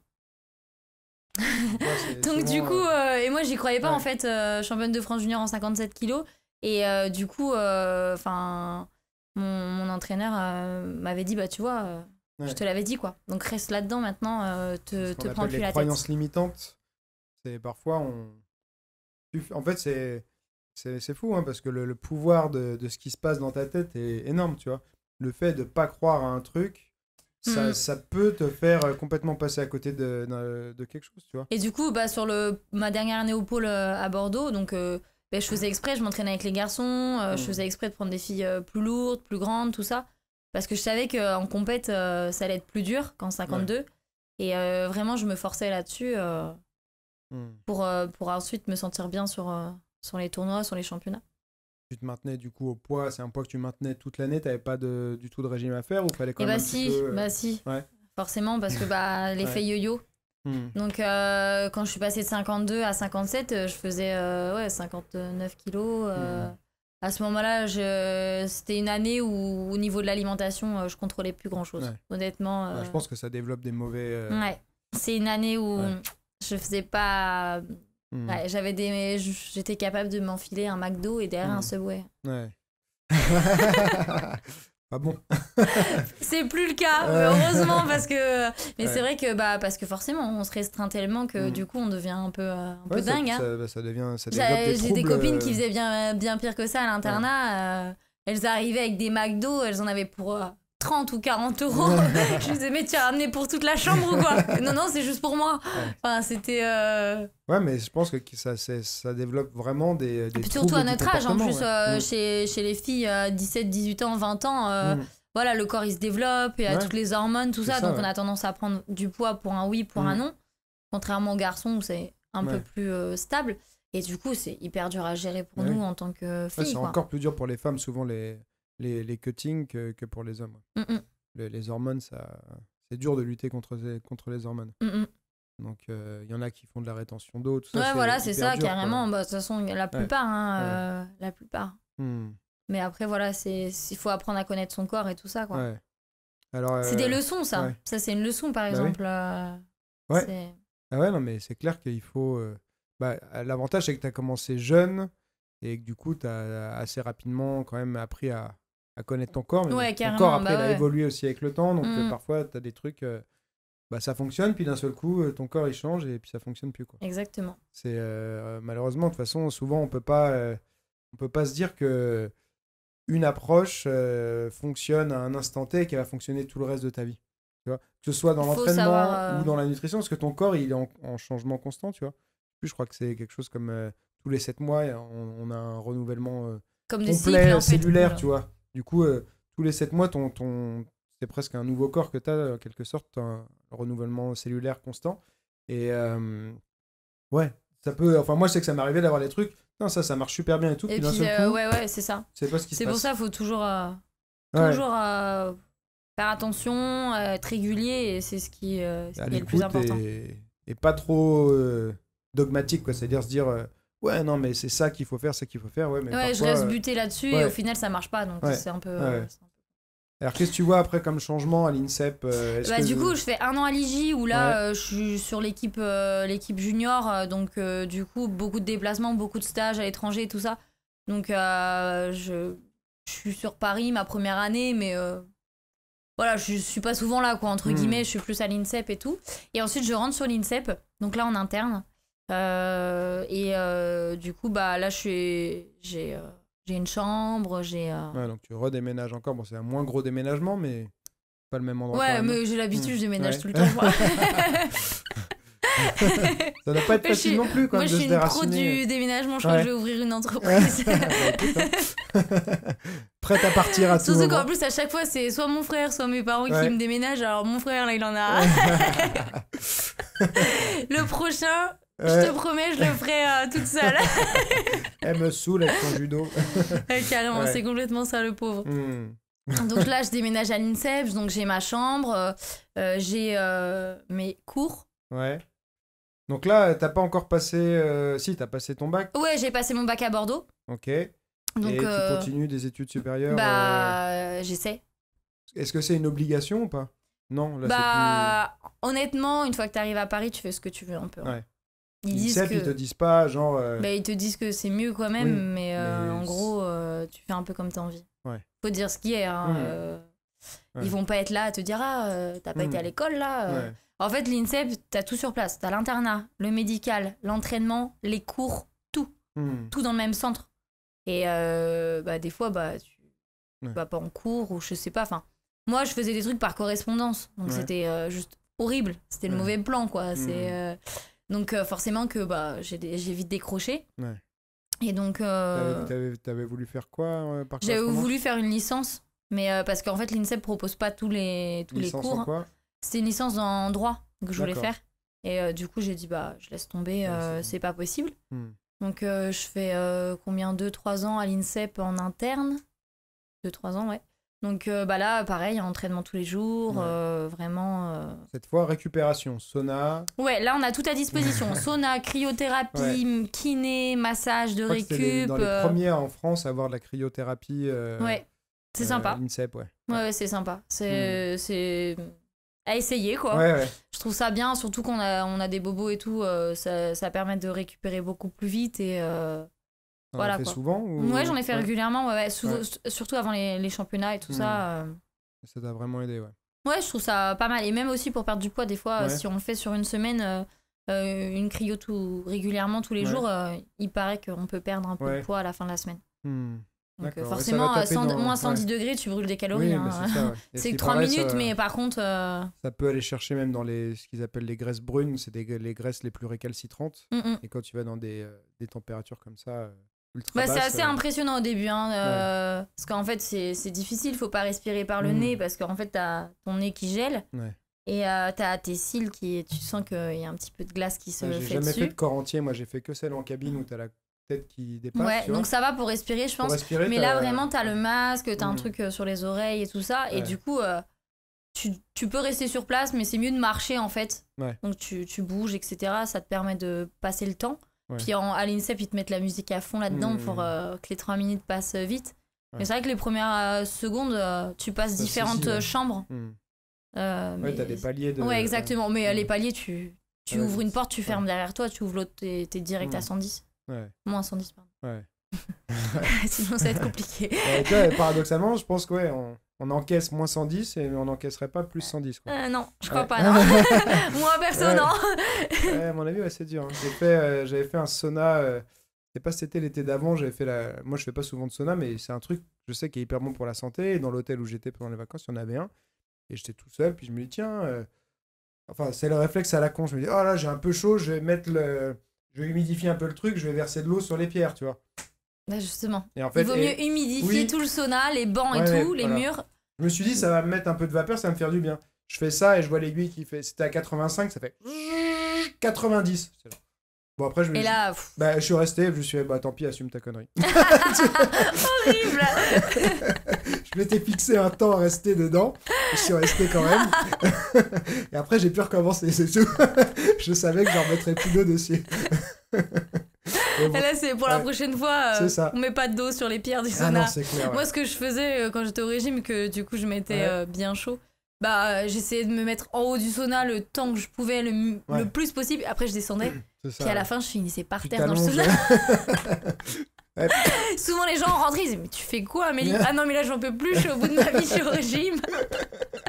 Ah ok, bon, t'as besoin de te mettre par terre? Bah oui, là, c'est trop chaud. C'est ça, c'est fou, la différence. Quand on a soif, faire un sauna, c'est dur. Vraiment très dur. Quand tu restes 1 heure dedans, que t'as soif... 1 heure, tu restais dedans? Non. Ah, des fois, je restais 1 heure. Ah oui, facile. Des fois, j'y allais en sudisette. Ah ouais? Je sais pas faire, n'écoutez pas tout ce que je dis. Mais tu faisais des pauses, ça, ou non, 1 heure de suite? Pas avec la sudie, mais j'essayais de rester le plus longtemps possible, quoi. Sauf qu'à un moment donné, la sudie, c'est quand même un peu matière style plastique, entre guillemets.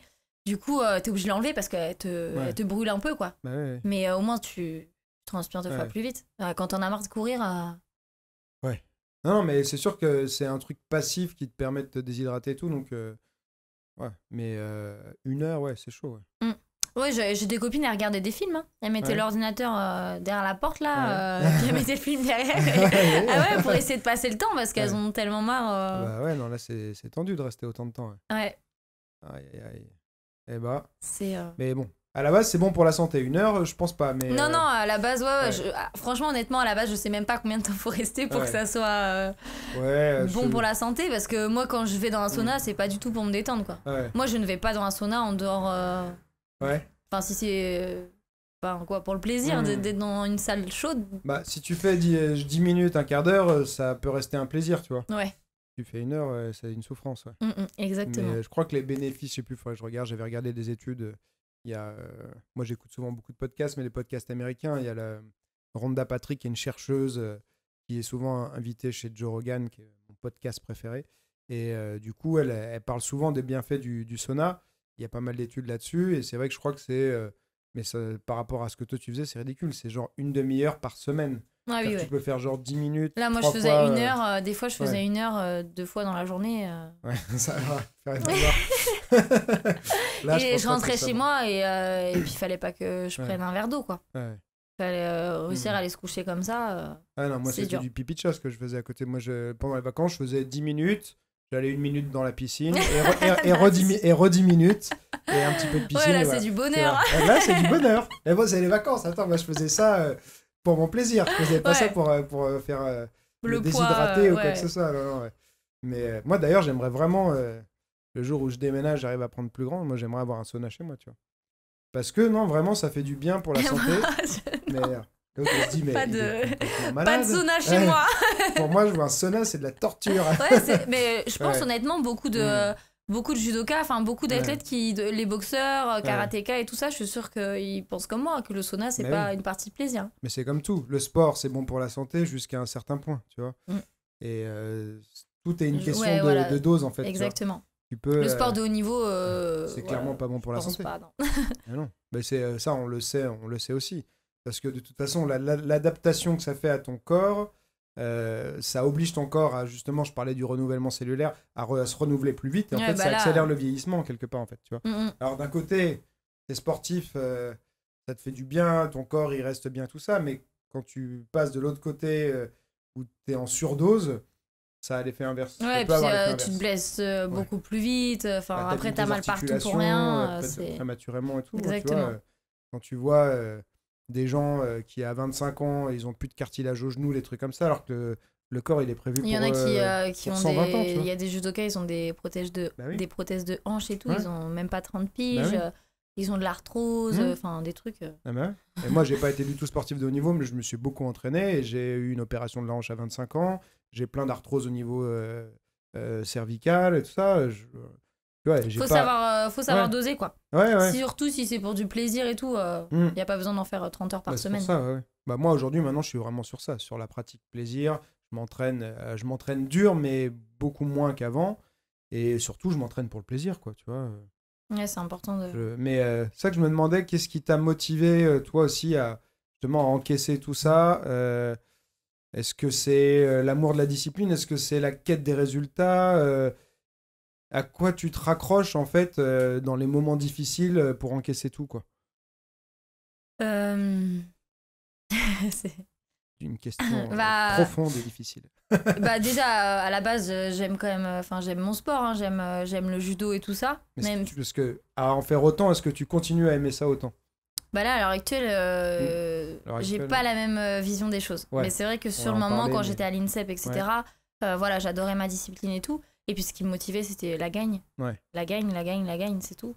C'est les médailles, c'est les titres, c'est tout. Mais est-ce que tu t'es déjà posé la question, un peu de faire une introspection, de savoir pourquoi tu avais ce besoin de gagner? Est-ce que c'est un truc pour tu avais à te prouver à toi, à prouver aux autres, à prouver à ta, je sais pas, à ta famille Bah déjà à moi-même, en fait. J'aime les challenges, j'aime vraiment me surpasser. Enfin, tu bosses pendant 6 mois derrière, tu vas sur un championnat, tu gagnes. Enfin, c'est vraiment gratifiant, quoi. C'est le top, quoi, pour moi. C'est la sensation de la victoire. Ouais, voilà, c'est ça. C'est l'euphorie. Ouais, exactement, l'adrénaline et tout. Moi, c'est ça qui me plaît, en fait. Que ce soit dans le judo ou maintenant dans d'autres sports. Parce que c'est le risque aussi, la peur que tu peux avoir quand tu arrives à la compète, tout ce stress, machin et tout. Est-ce que ça te... C'est dur et en même temps ça t'attire, ou c'est juste la victoire Ouais, il y a aussi tout ça, l'adrénaline, le stress et tout, c'est ça qui est bien. Après, moi je suis pas très stressée, hein. En compète judo, j'y vais, je suis détendue, je stresse que quand je monte sur le tapis, quoi. D'accord.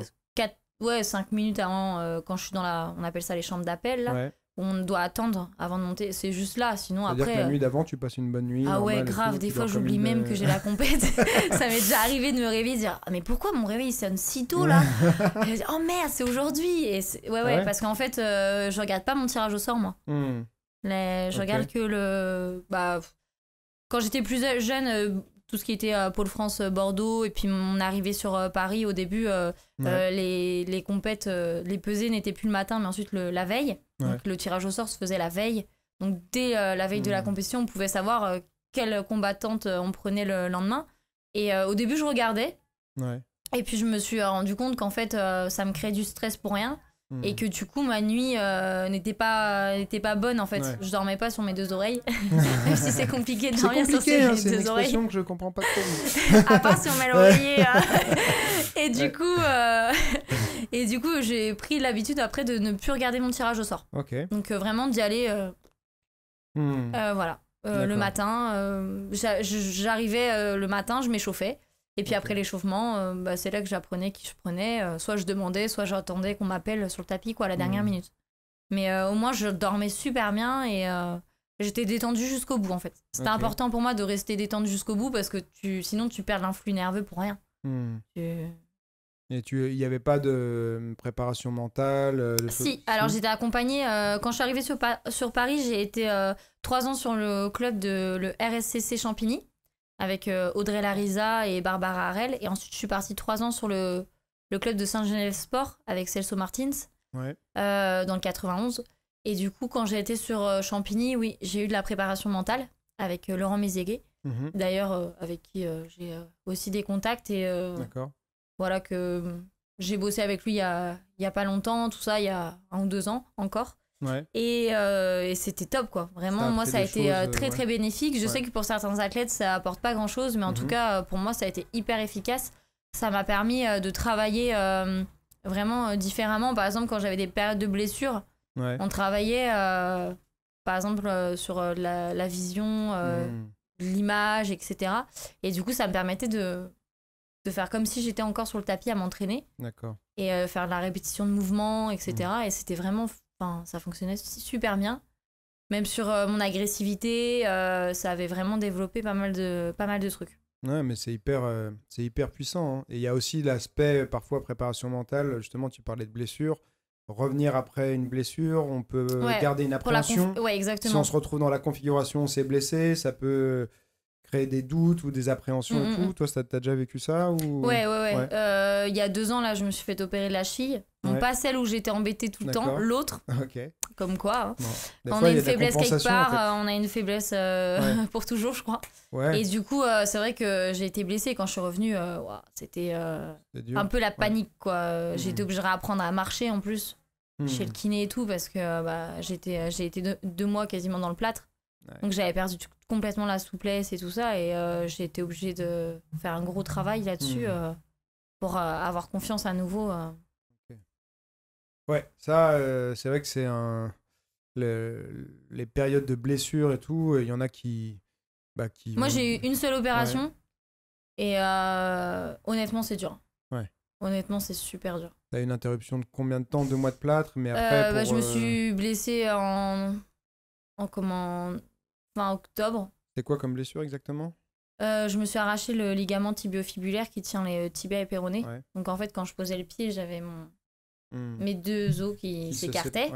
Et j'avais arraché un ligament aussi sur le côté et sur l'extérieur et la capsule, enfin tout, quoi. À l'entraînement, au combat? À l'entraînement, à l'entraînement. Et j'ai à moitié perdu connaissance tellement la douleur était intense, quoi. C'était sur l'INSEP.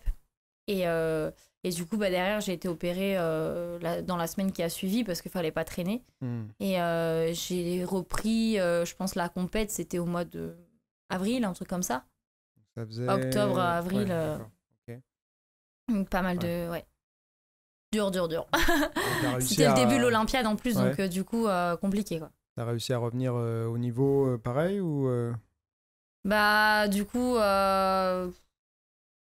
Pas autant parce que voilà, j'ai eu comme on en discutera certainement après, mais du coup j'avais pas les mêmes on va dire pour l'entraînement en gros j'avais pas les mêmes structures. D'accord. Donc pour reprendre à haut niveau c'était plus compliqué.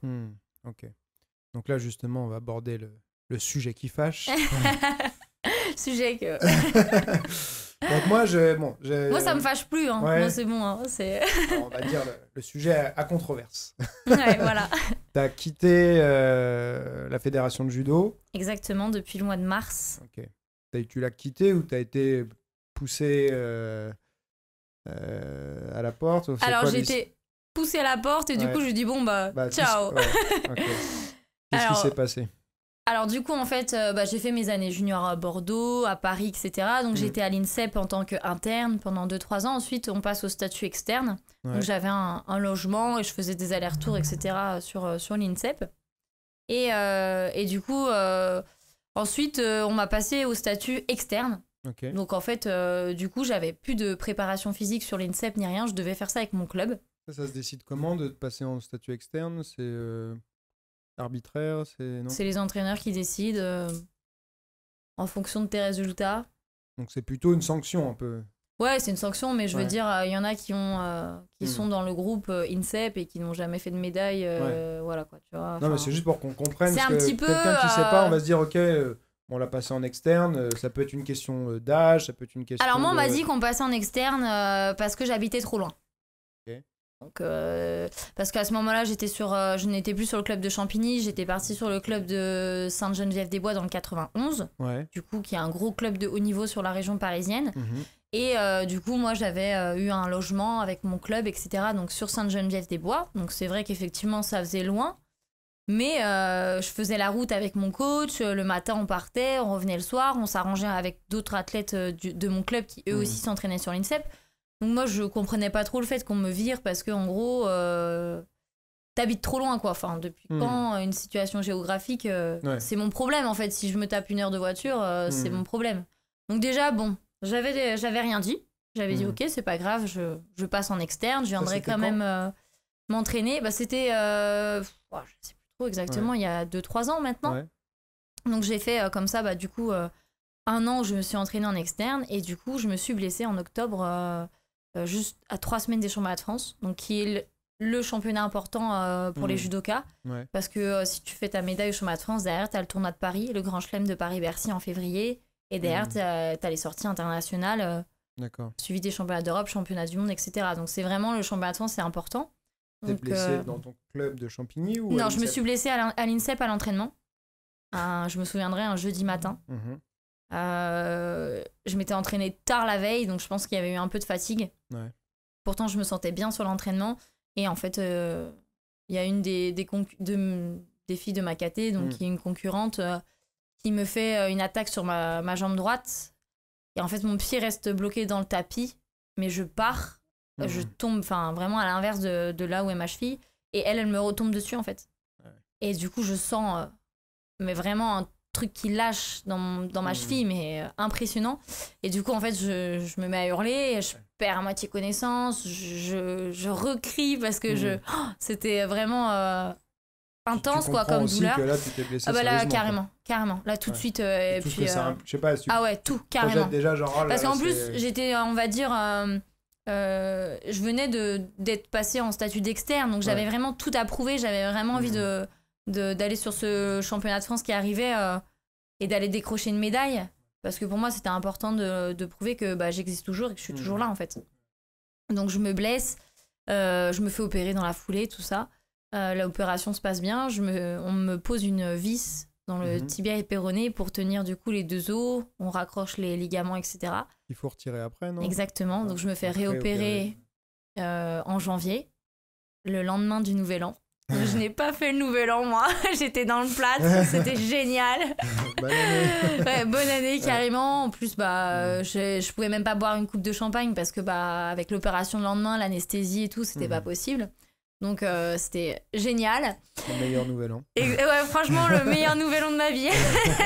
C'était top. Oh, pardon. Et du coup, je me fais repérer. Et là, du coup, je ne suis plus sur l'INSEP pour m'entraîner. Forcément, je m'entraîne plus. Je fais que de la rééducation. Donc, je fais de la rééducation sur Saint-Maur-des-Fossés. Donc là, je suis avec un kiné du sport et on bosse à fond ma rééducation. On remuscle bien ma cuisse, mon mollet, tout. Parce que, en fait, j'avais en gros une jambe de judoka et en gros une jambe de mannequin, quoi. C'était impressionnant. J'avais fondu musculairement, mais c'était genre divisé par 2, quoi. Parce que j'avais tellement perdu musculairement que pendant mes 2 mois de plâtre, on a dû me changer de plâtre. Parce que je passais ma main dans mon plâtre, en fait, tellement j'avais fondu, quoi. C'était vraiment impressionnant. Du coup, vraiment pendant 6 mois, je Mais là, je crois que tu viens de donner une mauvaise idée à des femmes qui disent « Mais moi, je voudrais une femme, des jambes de mannequin. » Alors franchement... Alors attendez, je vais demander un plâtre. Alors, ça, c'est pas terrible. Hein. Ça fait mal, c'est chiant. Pour dormir, pour se laver. C'est... En plus, autant le bras, ça va. Mais la jambe, c'est vraiment... Tu peux même pas aller faire tes courses, quoi. Tu peux rien faire. Donc, c'est vraiment casse-pied. Ouais. C'était une mauvaise blague. Mauvaise période à ne pas faire. Et du coup, en fait, je me bute en rééducation. Je reviens, je reprends l'entraînement tranquillement, du coup, sur l'Institut du judo. Parce que je voulais pas... avec le médecin, on avait vu ça ensemble pour pas que je reprenne tout de suite à l'INSEP avec les filles qui sont, à ce moment-là, à préparer en plus les championnats d'Europe. Donc, si c'était pour que j'y retourne, que je me reblesse, ça servait à rien. Donc, je redémarre tranquillement le judo au club, à l'IJ, etc. Mais l'INSEP, si tu avais été interne, il t'aurait pris en charge ta rééducation. Parce que moi, j'avais vu justement une femme que j'aurais bien aimé peut-être un jour inviter là, qui s'occupe de justement tout ce qui est réathlétisation à l'INSEP. Ouais. Et du coup, en fait, si tu fais partie du groupe de l'équipe 1 et tout ça, t'es carrément soigné au dojo. Et si tu fais pas partie de l'équipe 1, tu dois être soigné dans les locaux de l'INSEP. Et si tu fais pas partie de ça, tu dois te débrouiller. En gros. Mais par contre, il faut quand même que tu viennes tous les jours à l'entraînement pour servir de partenaire aux autres. Tu vois ? C'est un peu... on te demande beaucoup pour que t'aies pas, toi, grand-chose au final. Et du coup, je m'entraîne, je reviens et tout ça. Et le jour où je viens pour reprendre à l'INSEP, j'arrive dans les couloirs. Et là, je croise du coup un des entraîneurs nationaux. Et puis, il me dit, attends, je vais demander au responsable, je vais voir si tu peux te rentraîner. Alors moi, je comprends pas trop sur le coup. Je me dis, attends, comment ça il y a eu un changement de programme là ou quoi Du coup, il va dans les bureaux du dojo, il va demander. Et puis là, il revient vers moi, il me dit, désolé Amélie, mais non, ils veulent pas que tu montes sur le tapis. Là, je me dis, c'est une blague, qu'est-ce qui se passe ? Je comprends pas trop. T'avais pas gardé de contact avec eux pendant tout ce temps ? Si, bien sûr. J'avais envoyé des mails pour l'expliquer que je me refaisais opérer, que j'avais démarré la rédu, que j'avais ci, que j'avais ça. Et j'avais vu le médecin en fait de l'INSEP qui m'avait dit écoute, si tu veux, ce qu'on fait, c'est que tu vas faire une compète. Et si la compète se passe bien, que t'as pas d'appréhension, que t'as pas de peur, tu retournes sur l'INSEP t'entraîner. Donc j'avais été en Croatie, où je termine 3e. Et du coup, je m'étais dit, c'est bon, la compète s'est bien passée. Je fais ma médaille, j'ai pas eu peur, j'ai eu des bonnes sensations. Je sens que physiquement, j'ai bien tout repris. Je peux retourner. Donc le lundi qui a suivi la compète, j'ai été à l'INSEP. Et là, on me dit, non. Donc j'appelle mon entraîneur de club, je lui dis qu'est-ce que je fais ? Il me dit viens t'entraîner à l'IJ, il faut pas que tu rates un entraînement, donc viens. Je vais m'entraîner à l'IJ, donc je comprends pas trop, je suis un peu perturbée pendant la séance, je me pose 10 000 questions. Et en fait, à la fin de l'entraînement, il y a un des entraîneurs nationaux qui arrive, donc il avait fait la route de l'INSEP à l'IJ, et là qui me dit écoute, en fait, on t'a pas dit, mais t'es viré de l'INSEP, quoi. Donc du coup, moi je comprends pas trop. Et ils me disent ouais voilà pour ta blessure machin, ils me sortent des trucs rien de, en gros pour blessure quoi, pas des choses claires, pas des choses précises. Alors tu venais de faire un résultat. Ouais, je venais de faire un résultat, en plus je perds au golden score, je crois qu'on a dû faire peut-être 8 minutes de combat avec Auton Pavia qui est médaille olympique aux Jeux Olympiques de Londres, qui est elle toujours à l'INSEP, elle revenait de sa grossesse, elle a eu un bébé après les Jeux Olympiques. Et du coup, c'était une fille qui est quand même de bon niveau. Je perds juste une pénalité d'un Shido. Donc c'était vraiment de pas grand-chose. Donc je m'étais dit, c'est bien, ça redémarre bien ma saison. On est au mois de avril, j'ai mai, juin, cet été. Éventuellement, je vais peut-être partir encore avec le club sur des tournois internationaux. Comme ça, en septembre, je reviens et puis c'est reparti pour... Et en fait, non, pas du tout. T'es viré, quoi. Donc du coup, c'est une sacrée claque. Mon coach de club essaye un peu de négocier avec en disant attends, on peut pas trouver une solution, etc. Et là il lui dit écoute, ok, elle peut venir s'entraîner, mais par contre faut qu'elle paye.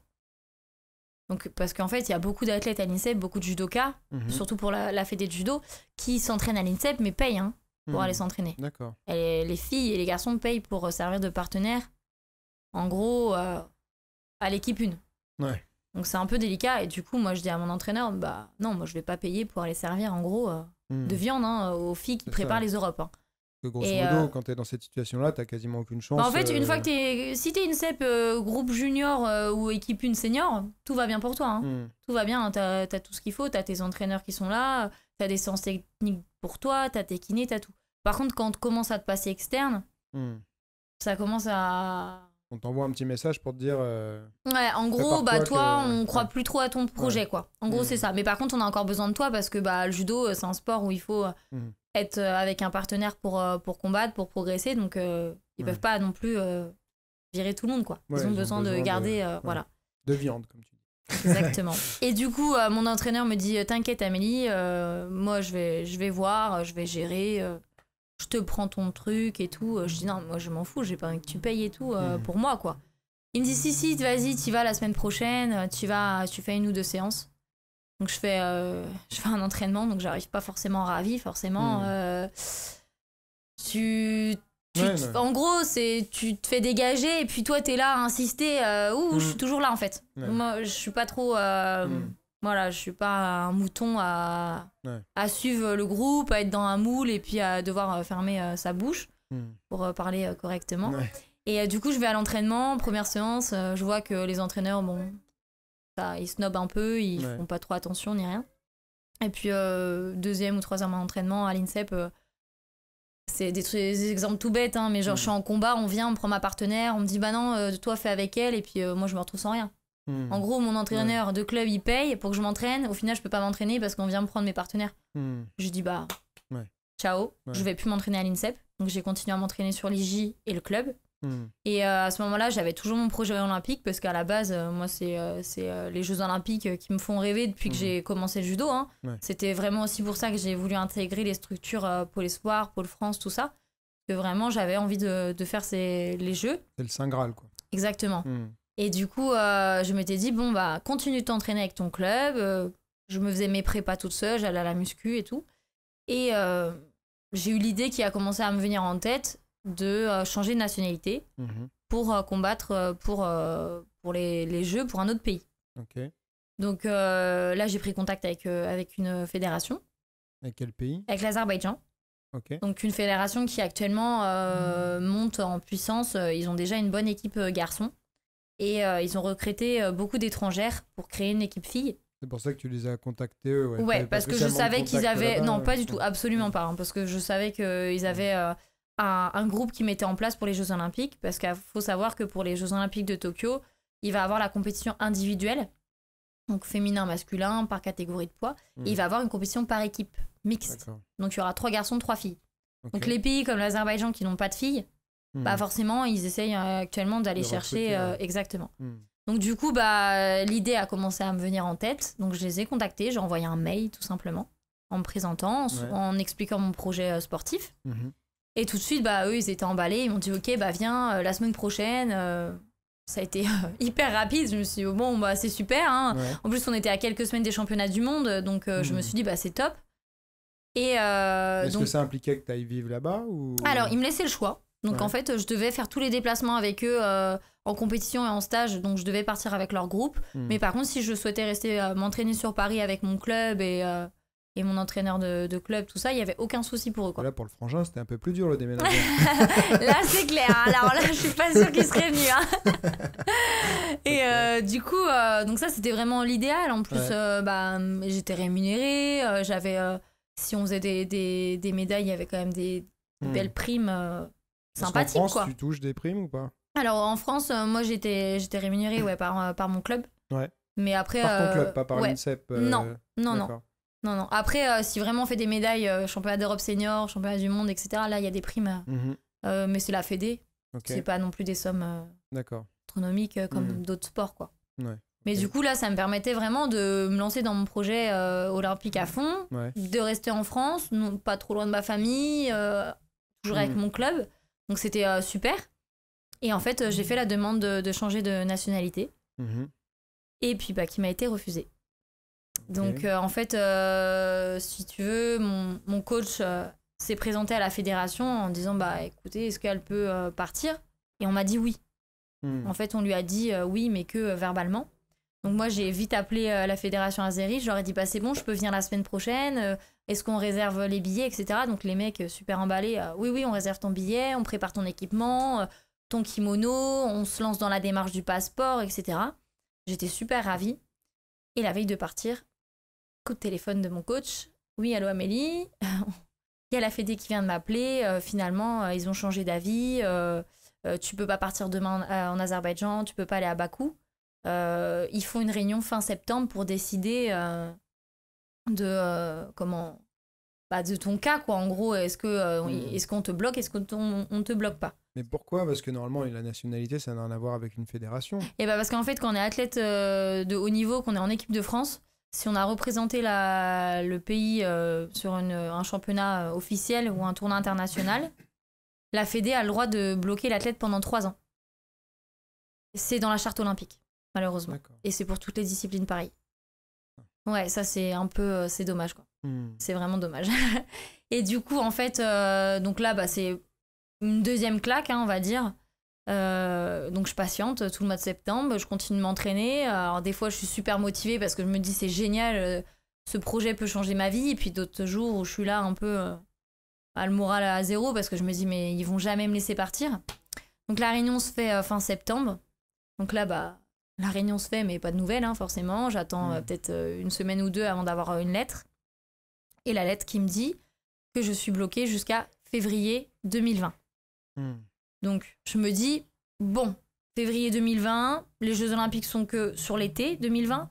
Donc, j'ai un peu de marge pour éventuellement faire la qualif. Parce qu'il faut savoir qu'au judo, en plus, il faut faire une qualification.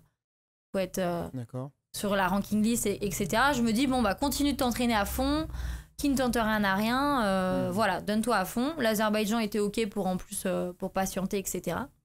Et en fait, les mois passent et je redemande du coup un courrier. Et en fait, je redemande un courrier pour les procédures en fait pour mon passeport. Je dis à la France, vous pouvez me refaire un document un peu plus, on va dire, pas officiel, mais avec un peu plus de précision, etc. Pour être sûr que tout le monde soit OK, quoi, qu'il n'y ait pas de problème entre l'Azerbaïdjan et la France, qu'il n'y ait pas de souci, quoi. Et là, en fait, je reçois un courrier me disant que je suis bloquée jusqu'à juillet 2021. Alors, je ne sais pas par quel truc ils ont dit, tiens, en fait, on va pas la bloquer 1 an ou 2, on va la bloquer 3 ans. Je sais pas qui a décidé ça. J'ai jamais eu de mail, j'ai jamais eu personne au téléphone, on m'a jamais proposé de réunion, rien. Et en fait, donc du coup, jusqu'à juillet 2021, je suis bloquée, j'ai interdiction de faire une compétition internationale.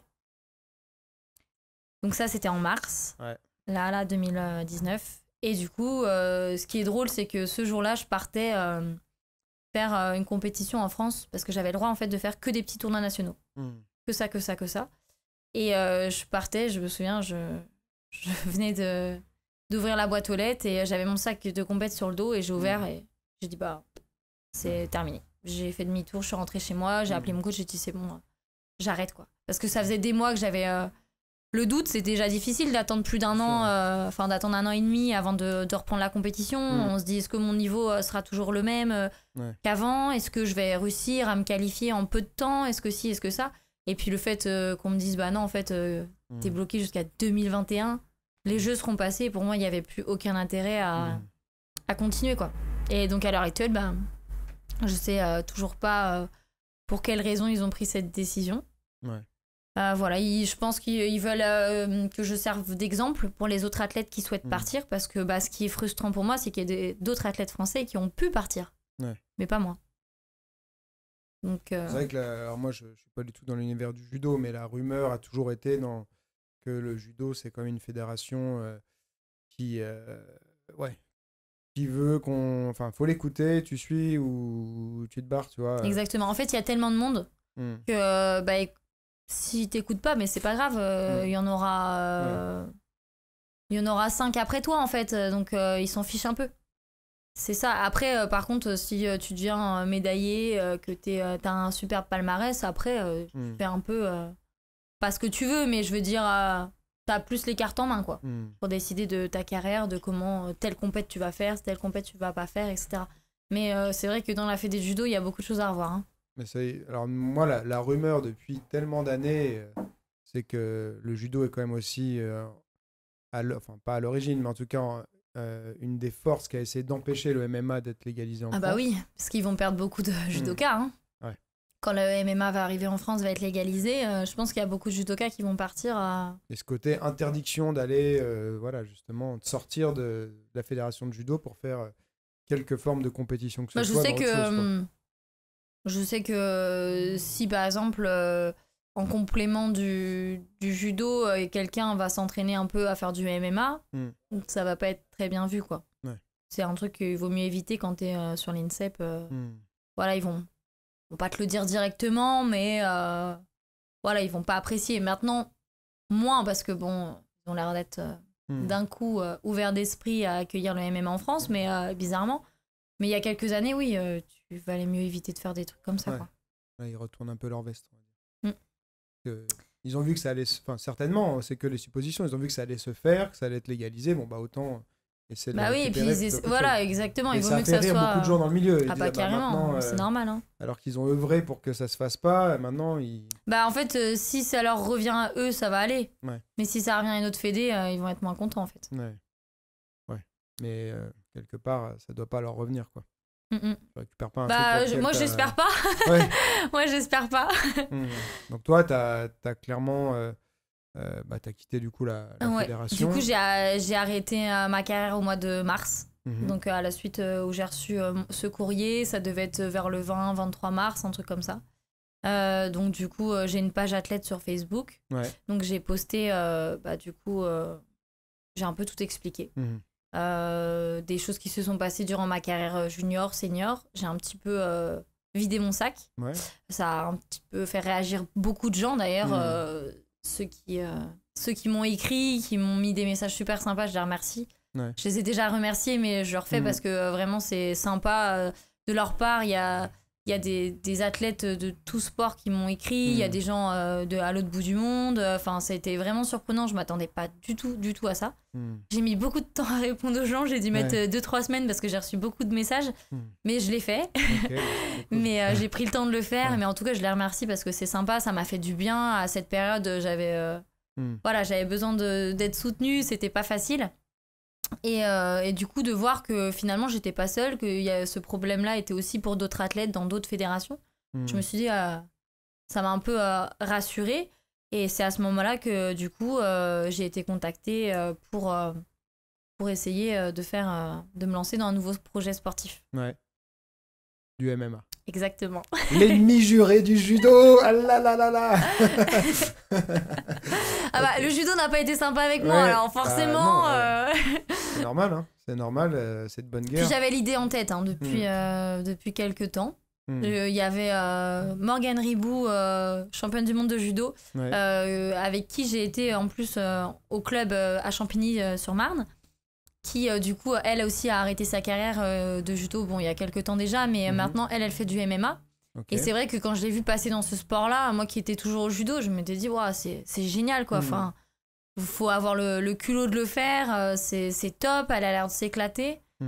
C'était en plus le début où on entendait parler du MMA en France, donc j'avais gardé ça dans un petit coin de ma tête. Donc ça tombe bien. Est-ce que tu suivais l'UFC, les combats un peu ou... Ouais, je suivais un petit peu, mais sans plus. Sans plus, t'avais suivi Ronda Rousey Ouais, bien sûr, ça c'est... Enfin, je pense que tout le monde connaît. En plus, elle, c'est une ancienne judoka, médaillée de bronze aux Jeux Olympiques de Londres. Donc, du coup, forcément, elle est connue dans le monde du judo. Forte en judo. Forte en judo, forte en MMA, forte en catch maintenant. Ouais, c'est ça. Elle est multifonction, c'est vraiment top. Ouais. Mais du coup, je sais pas comment c'est la fédération aux États-Unis de judo, mais elle a quand même, ça a quand même fait une bonne publicité pour le judo. Tu vois. Ouais, carrément. Et c'est vrai que là, tu aurais pu te dire en France, ils auraient pu se dire, tiens, finalement, en fait, ça pourrait peut-être nous aider aussi, tu vois. Ouais, mais non, et je pense qu'ils restent vachement dans leur truc. Surtout que je sais que, par exemple, nous, on a le prof de sambo ici qui est un ancien judoka. On sait qu'il y avait pas mal de gens, des fois, du judo qui sont passés au sambo parce qu'il y a des changements de règles, plus le droit d'attaquer les jambes, je crois, des choses comme ça. Il y a beaucoup de gens qui n'ont pas aimé la direction que prenait déjà le judo Ouais, bah le judo, malheureusement, les règles, elles changent tout le temps. Même pour nous, en tant qu'athlète, c'est difficile, hein, le règlement, pas de saisie de jambes. Après, c'était faut plus faire lâcher le kimono à deux mains. Ensuite, c'était le temps de combat, 5 minutes, 4 minutes. Après, c'était un nombre de hippons. Enfin, on pouvait en mettre 5 dans le combat, ça ne s'arrêtait pas. Après, ça repassait sur des trucs wazari, hippons, machin. Enfin... Non, tout le temps des fin de ouais, combat, mais il y a eu une période où on pouvait en mettre plusieurs dans le combat et c'était le temps qui bref, il y a eu plein de changements et même pour les athlètes c'est hyper compliqué à gérer en fait parce que nous on fait on crée vraiment notre système d'attaque tactique etc sur ces bases là et tous les 6 mois on nous les change donc c'est vrai que ça il y a beaucoup de judokas qui n'ont pas trop aimé tous ces changements et il y en a qui ont préféré pas sur le haut niveau, mais je sais que dans les petits clubs, il y en a qui ont dit c'est bon, ça change tout le temps, on arrête. Quoi. Okay. Donc là, MMA, qui est-ce qui... Alors, toi, tu avais gardé ça dans un petit coin de ta tête, mais qui est-ce qui t'a contacté ou convaincu ou qu'est-ce qui fait que finalement, tu as dit, allez, je me lance? Du coup, j'ai eu Eric Larocca qui m'a contacté. Du coup, voilà, il m'a contacté sur ma page athlète, on s'est envoyé un petit message, je l'ai eu au téléphone. Alors lui, il fait quoi? Alors lui, du coup, il est sur la fédération française de Kempo. Okay. Et du coup, il s'occupe également du coup, du MMA. Il est sur Nice, dans le sud de la France. Et d'ailleurs, Eric, je viens de te voir quand tu veux à Nice. Il fait plus beau, c'est pareil qu'en Bretagne. Exactement. Et du coup, en fait, il m'a contacté, il m'a expliqué voilà, un peu comment ça se passait. Et en fait, il m'a proposé tout de suite de faire le championnat de France de MMA qui a lieu en Suisse, à Genève. Bon, c'est pas très logique, mais vu qu'il n'y a pas le droit de combattre en France. Un championnat de France en Suisse. Mais... Exactement, c'est original. Et en juin, donc moi c'était au mois de mars, on a dû se contacter vers début avril, un truc comme ça. Et moi sur le coup j'étais je n'ai jamais fait, faut pas aller trop vite. Donc du coup je lui ai dit je veux bien, éventuellement y réfléchir, mais par contre faut que tu me mettes en contact avec un entraîneur parce que moi ce milieu-là, je connais personne quoi. Et du coup c'est là qu'il m'a mis en contact avec Jean-Marie Mercher. Et du coup Eric nous a invités avec Jean-Marie tous les deux sur la Suisse, sur l'événement. Mais je n'ai pas combattu, j'ai refusé. C'était bien trop tôt. J'avais vraiment envie plutôt de faire une première approche et pas de me lancer comme quand ça. Quand on n'a jamais pris de coup dans la tête comme ça, c'est quand même pas pareil. Et puis ça n'a rien à voir avec le judo. Donc oui, je peux avoir des bonnes bases, des bons appuis, les liaisons de boussole, le sol, le corps à corps, tout ça, ok. Mais par contre, tout ce qui est pied-point, etc., pour moi, c'est tout nouveau. Donc chaque chose en son temps. Le MMA d'il y a 15 ans, où c'était justement beaucoup d'affrontements, un peu de style, vraiment des spécialistes parfois. En étant très spécialisé, tu pouvais t'en sortir. Aujourd'hui, il faut c'est même pas un minimum, quoi. Il faut même une base dans toutes les dimensions du combat. Tu peux avoir une spécialité, mais voilà, c'est ça. Faut être complet, faut être complet maintenant. Du coup, on s'est déplacé avec Jean-Marie sur le championnat de France en Suisse, donc ça nous a permis de rencontrer Eric. Le week-end s'est super bien passé, on a été très bien reçus, très bien accueillis. Ça m'a permis de voir un peu ce que c'était en vrai, parce que je regarde l'UFC jusqu'à 4h du matin, mais ça a rien à voir avec en vrai, quoi. Donc du coup, surtout, tu vas pas avoir dans un premier temps le niveau de l'UFC, quoi. C'est clair, chaque chose dans son temps. Et Ronda Rousset, j'en ai pour quelques temps avant d'arriver au niveau de Ronda Rousset, donc faut pas aller trop vite. Et donc du coup, à cette période-là, j'ai fait 2 mois de JJB. Donc honnêtement, ça n'a pas été l'éclate pour moi. Parce que voilà, j'étais habituée au judo, donc un départ debout, la liaison au sol.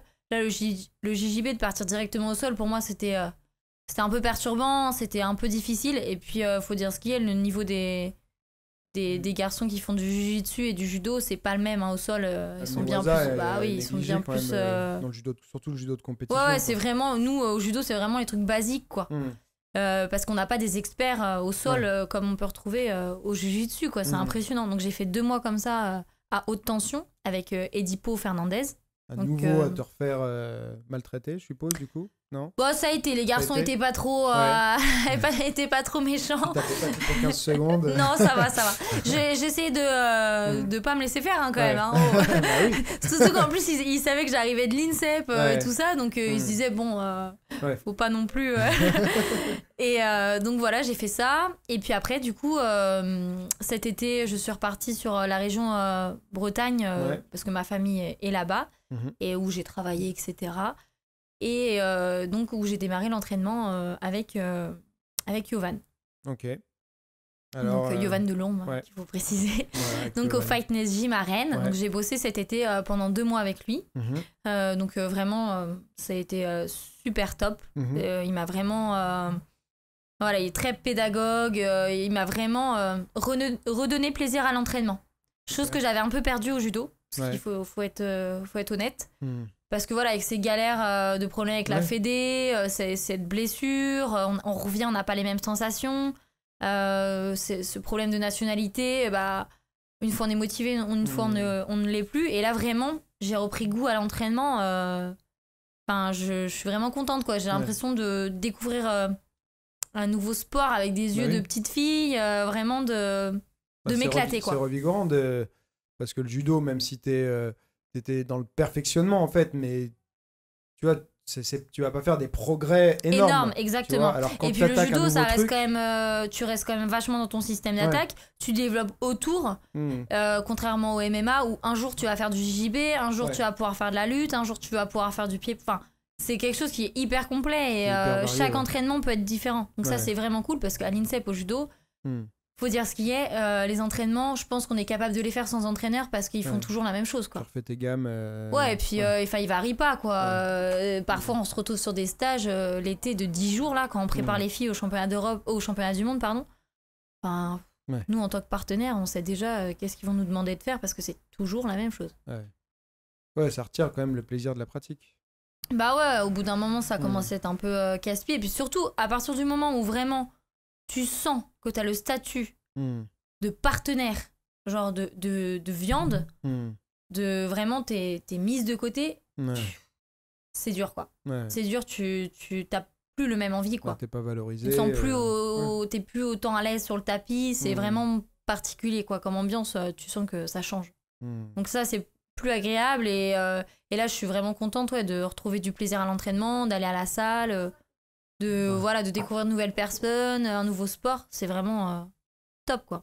Alors t'as fait un peu de sparring, des choses comme ça? Ouais, j'ai fait un peu de sparring et tout. Premier coup dans la tête, ça fait quoi? Tu l'as attrapé, tu l'as jeté tout de suite? Non, justement, c'est ce qui est difficile pour moi, c'est gérer la distance, parce que j'ai tendance à vouloir vachement coller. Je colle les gens. Et du coup, c'est ça qui est un peu dur. Après, tout ce qui est liaison au sol et tout, là-dessus, j'ai pas de soucis. Mais voilà, donc du coup, je vais travailler avec Yovan Delorme sur la salle de Fitness Gym à Rennes. Et Jean-Marie Mercier, du coup, viendra intervenir régulièrement, quasiment tous les mois, toutes les 3 semaines à Rennes. Donc lui, Jean-Marie viendra faire des petites vacances en Bretagne pour venir m'entraîner. Faut qu'il prenne son ciré pour prévoir. Ah non, on va pas lui dire ça, sinon il va pas venir. Je sais qu'il faut juste que je trouve un beau restaurant asiatique pour qu'il vienne, c'est tout. Lui, il est spécialisé plutôt sur tout ce qui est pied-point, lui. Hein. Muay Thai et tout ça. Il a formé des grands... Ouais, mais il a un club qui était connu historiquement haute tension. Nous, on a le prof d'ici, Serge Boutari, qui vient de haute tension. On avait Christophe Chapuis, dont le surnom est Triso, qui donnait cours ici aussi, avec Serge avant, qui viennent de là-bas, en fait, tu vois. Et ça fait partie des clubs historiques, je pense, en France, de MMA, tu vois.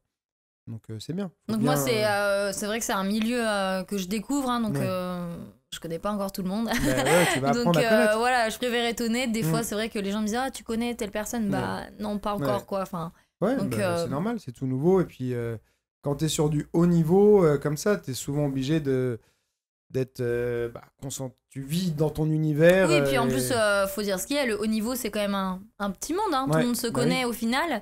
Et après, quand on change de discipline, forcément, c'est tout nouveau et puis on peut pas tout connaître d'un coup. Mais ce qui est bien, c'est qu'avec le MMA, c'est ultra ouvert en fait, parce que tu vas t'intéresser à la boxe, tu vas t'intéresser au Muay Thai, peut-être à la lutte, ouais. le JJB.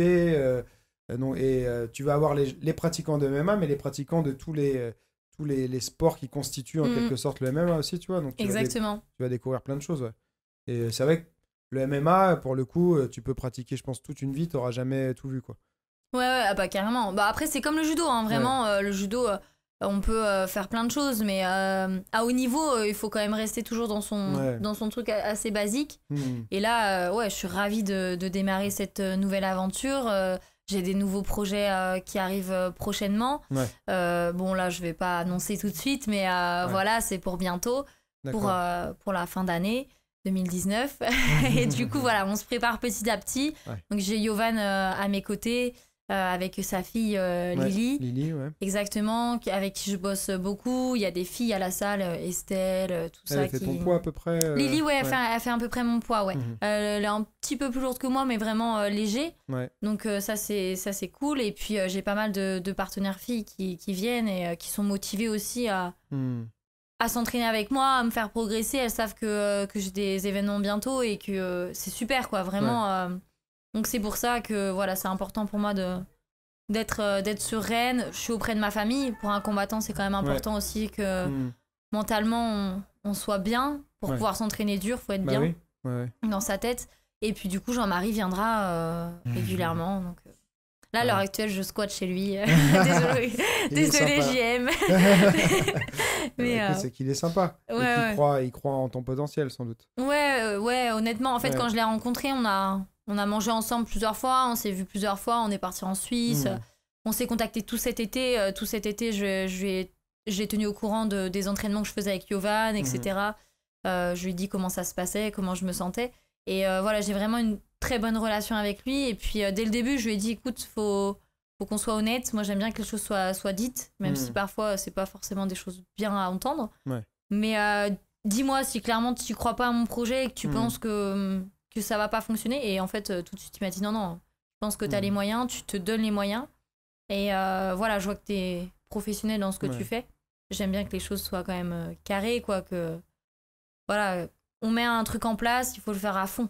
Donc, là, t'as encore du temps, hein. T'as 25 ans, c'est ça, hein? Ouais, exactement, ouais. T'as le temps. Donc, on dit souvent que le sommet, la carrière dans les combats, c'est vers 30 ans. Ouais, voilà. En plus, je me l'ai jusqu'à 30 ans, hein, donc c'est pour ça. Avec ton passé de haut niveau, ta discipline, toutes les compétences que tu as déjà acquises, le physique que tu as, et tu vois, bah, les progrès, ils vont être rapides. Ouais, bah, c'est ce que Yovan me faisait remarquer sur mes entraînements de cet été. Il me disait, voilà, contrairement à quelqu'un qui vient pour le plaisir, etc., bah, déjà, l'engagement à l'entraînement n'est pas le même. Et puis, parce que, en fait, cet été, je travaillais. Donc, du coup, bah, j'allais à la salle, mais du coup, je pouvais pas y aller tous les jours. Mais par contre, quand j'y allais, je restais 3 heures, quoi. Je me faisais un entraînement de 3 heures plusieurs fois dans la semaine. Et en fait, je faisais des entraînements avant les autres. Du coup, Yovan me donnait rendez-vous et s'il me disait t'es là à 16h, je suis là à 16h, quoi. Contrairement à d'autres gens qui connaissent pas forcément les hauts niveaux, ils vont peut-être arriver à 16h30, bon bah c'est pas grave. Donc il me disait c'est bien parce que t'es rigoureuse là-dessus et c'est important. Professionnel. Si tu veux... Ouais, voilà, c'est ça. Si tu veux progresser. C'est important. C'est le haut niveau, c'est soit on s'engage à fond, soit on le fait pas. Eh ben écoute, c'est un beau projet et j'ai hâte de voir ce que ça va donner. Bah écoute. Déjà, je pense que je vais voir un peu ce que ça va donner parce que on en a dit qu'on allait faire un petit tuto. Exactement. Moi, je connais rien au judo, je fais de la lutte, mais je sens que je vais me faire jeter non, comme... en douceur. Ça fait longtemps que j'ai pas mis le kimono, hein. Ouais, bon. Très longtemps. Tu fais plus du tout de judo, du coup? Je donne des cours, c'est tout. Ouais, enfin là, j'ai pas de cours, hein, mais j'interviens dans les clubs un peu partout en France. Là, j'ai rien de prévu pour l'instant, mais... 100% MMA, donc. Ouais, 100% MMA, mais judo, je veux plus mettre le kim. C'est... Pas pour l'instant. Tu vas le remettre... juste pour notre tuto, alors. Exactement, juste pour ça. pas pour s'entraîner au judo. Non, MMA, il n'y a aucun problème. Je vais à l'entraînement avec grand plaisir. Pas de problème. Bah écoute, hein, c'est comme ça. C'est une phase dans ta vie. Peut-être que tu y reviendras, peut-être que tu y reviendras jamais. Je sais pas. Mais là, c'est un beau projet. Et je pense que tu vas t'éclater. Ouais, c'est top. J'en doute pas. Je sais que c'est une belle discipline et qu'il y a de belles choses à faire. Et en plus, ça a été légalisé il n'y a pas longtemps, donc voilà, ça peut devenir de plus en plus intéressant. T'es pile dans le bon timing. Ouais, c'est ça qui est cool finalement. Moi qui partais un petit peu à l'aveugle, au final, j'arrive au bon moment, donc tant mieux. Bon, bah top. Est-ce que tu veux rajouter un truc pour la fin? Je sais pas, parler de quelque chose qu'on n'a pas abordé? Non, pas spécialement. Et n'hésitez pas à me suivre sur ma page athlète Facebook, Instagram. Voilà. On mettra tous les liens dans la description pour que vous puissiez la suivre. Sa préparation, tu vas peut-être partager un peu. Ouais, je mets souvent des petites vidéos, des petites photos, tout ça. J'essaie de mettre quelques infos sympas pour que les gens voient l'évolution. Ouais. Bah ouais. Bon, bah, mes progrès. Sympa. Parce qu'il y en a à faire, il y a du boulot, mais on va y arriver. Bah, écoute, on verra. Peut-être on fera un podcast après ton premier ou quelques combats pour faire un point. Ouais, ça peut être sympa. Il y a des gens qui voudront avoir certainement des nouvelles et savoir peut-être avec Jean-Marie ou Yovan la prochaine fois. Il me faut un autre micro et tout ça pour faire un podcast à 3, mais ça peut faut demander ça à Noël. Voilà, exactement. Ok, bah écoute, super. Merci Amélie. Bah merci à toi. C'était un plaisir, super conversation. Et allez, on va aller se changer pour faire un petit tuto pour la chaîne YouTube. Exactement. À tout de suite. Yes.